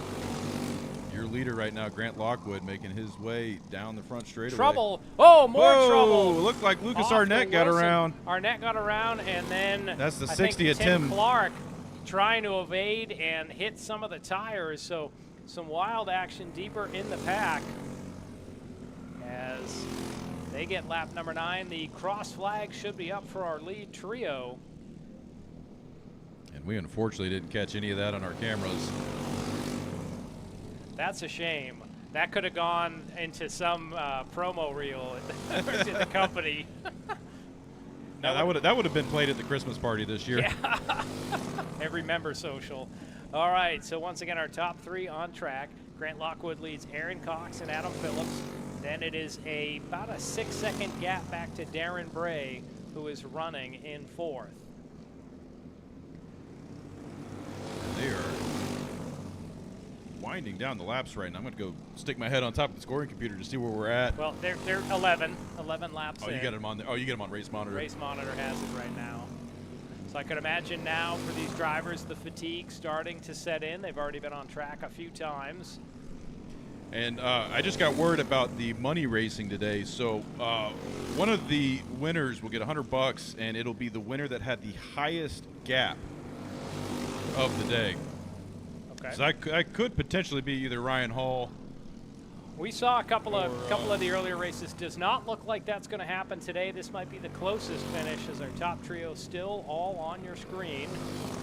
Grant Lockwood's been able to lead, but only just over Aaron Cox. Maybe starting to hear the footsteps behind him. Your full field rundown as they're coming around to put lap 13 on the board. Grant Lockwood's your leader. Aaron Cox is in 2nd. Adam Phillips in 3rd. Quite a gap back to 4th place Darren Bray. Then it's Tracy Pearson, Trip Rivers, Lucas Arnett, and Tim Clark rounding out your field. That's your full field rundown. Once again, these top 3, they can't get away from each other. They can't pass each other right now, just holding station. They're just arms out racing, as Al would say. And then we also have another $100 that is going out to whoever travels the furthest to the track today. Oh, so I'll take my money now. That's we call that the old long haul award. I know East Bay Raceway used to do that, and some driver from California would always be the one that would get it coming to Florida. I'm sure there's some folks that came a little bit further than Buford, all the way down here. So there's our top 3. Great camera work, thanks to the work of Ethan Denny, Michaela Denny, and Jeff Farber today, filming all this action for you. Mikey Lane behind the board, piping the sound and pictures to you as you see our lead trio coming up on, I believe that's Tim Clark, the first kart that will go a lap down. We'll have to see if Clark's able to knows they're coming. There's no mirrors, there's no radios to know, what's happening. If he'll be able to get out of the way and let these 3 battle, as they have been glued together and now have just 4 laps remaining as they charge down into turn number 1. Looks like Clark got the word and he pulls aside. He's going to let our lead trio go. Next up on their hit list would be Lucas Arnett. He was hoping to just stay on the lead lap today.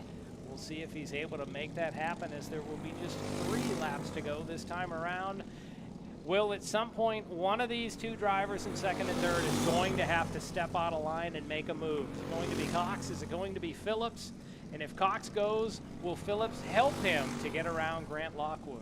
Well, we've seen it happen before. You make one mistake, and he's got 2 karts right behind him, so that wouldn't just be a 1st to 2nd penalty. That'd be a 1st to 3rd if he makes a big mistake. So better watch out. Needs to keep the race clean. There's only 3 laps to go. It'll be 2 to go this time by at the stripe.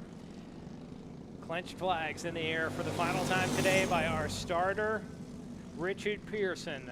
Lockwood leads Cox and Phillips in through the hairpin and down that long back straightaway.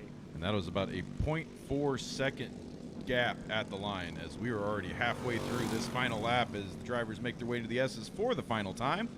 Cox definitely was hooked up through the Wilson twister there, so he's able to close back in, but this is the point of the track. Lockwood gets a good drive off that sweeper to see the white flag. I meant to say for the second to final time. This will be the Yes. final time through. The final time. Final, yes. That was just the practice final. Maybe a battle for second here as Cox gets wide, but for the moment able to fend off Phillips as they both reel in Grant Lockwood in that teal blue cart. He's led 29 laps today, and he's looking to make it the 30th lap here in this feature. And Grant Lockwood, your LO 206 Master winner. Aaron Cox comes home in second. Adam Phillips in third. And the rest of the field will sweep through. There comes Tim Clark 1 lap down. We should see in 4th place should be Darren Bray. Quite a gap back. He's just coming off the final turn right now. There's Darren Bray in 4th. And 1 car off on the inside, so maybe a little shuffling at the end. That was Tracy Pearson finished 4th, Trip Rivers 5th, Lucas Arnett 6th, and Darren Bray had that late mechanical. He is stopped just on the inside of the sweeper. He'll officially be scored in 7th place. Well, that was some exciting racing today, John. Yeah, absolutely. And, you know, can't wait to come back here. So we're going to go head down and go see if we can get a word with Grant. And see, just maybe not get a word with Lucas, but try this. If he looks really tired, do an interpretive dance of how he's feeling down there. No, great job by all of our Masters drivers, congratulating each other, shaking hands in the tech area. So we'll send Will Rigdon down to get a word with our winner, Grant Lockwood, and maybe some others.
And I see Grant Lockwood down at Victory Lane with our own Will Rigdon.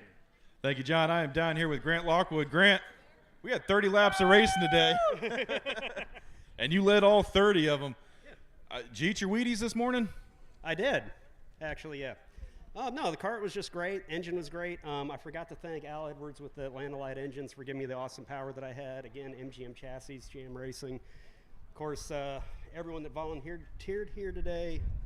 My racer, the guys I was racing with, we've been running for a while, so kind of was hoping someone would have made a move to make it a little more exciting, but you know, it is what it is. So Sunday or Saturday stroll. So I'm sure you're happy to take the hardware home. Is anything you're going to set up different, or maybe see you up at AMP sometime? Yeah, I was actually at AMP last weekend. So. Oh, cool. Yeah, I dipped out early, so that's why. Yeah, I'll be there again on the 6th, and then for the CKNA race. Oh, awesome. Well, it's exciting to watch, and congratulations on the victory today. Is anybody else you want to thank, shout out to? Last chance, because you're it, and then we're done for the day. I hope everyone has a good, safe trip home, and enjoy watching the race if you're watching on TV. So thanks. Well, awesome job. Congratulations. Good job on the podium finish.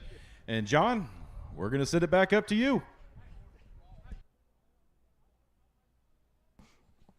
All right, thank you, Will. And with that, we're going to draw a close to our broadcast here on Kart Chaser this afternoon. We thank you for joining us here for round 1 of the Georgia Karting Championship Series at Lamar County Speedway. On behalf of my producer and announce partner this afternoon, Will Rigdon, for director Mikey Lane, and our the rest of our staff here at Lamar County Speedway. I'm John Matthews. Thank you, and we'll see you next Saturday, April 6th from Atlanta Motorsports Park.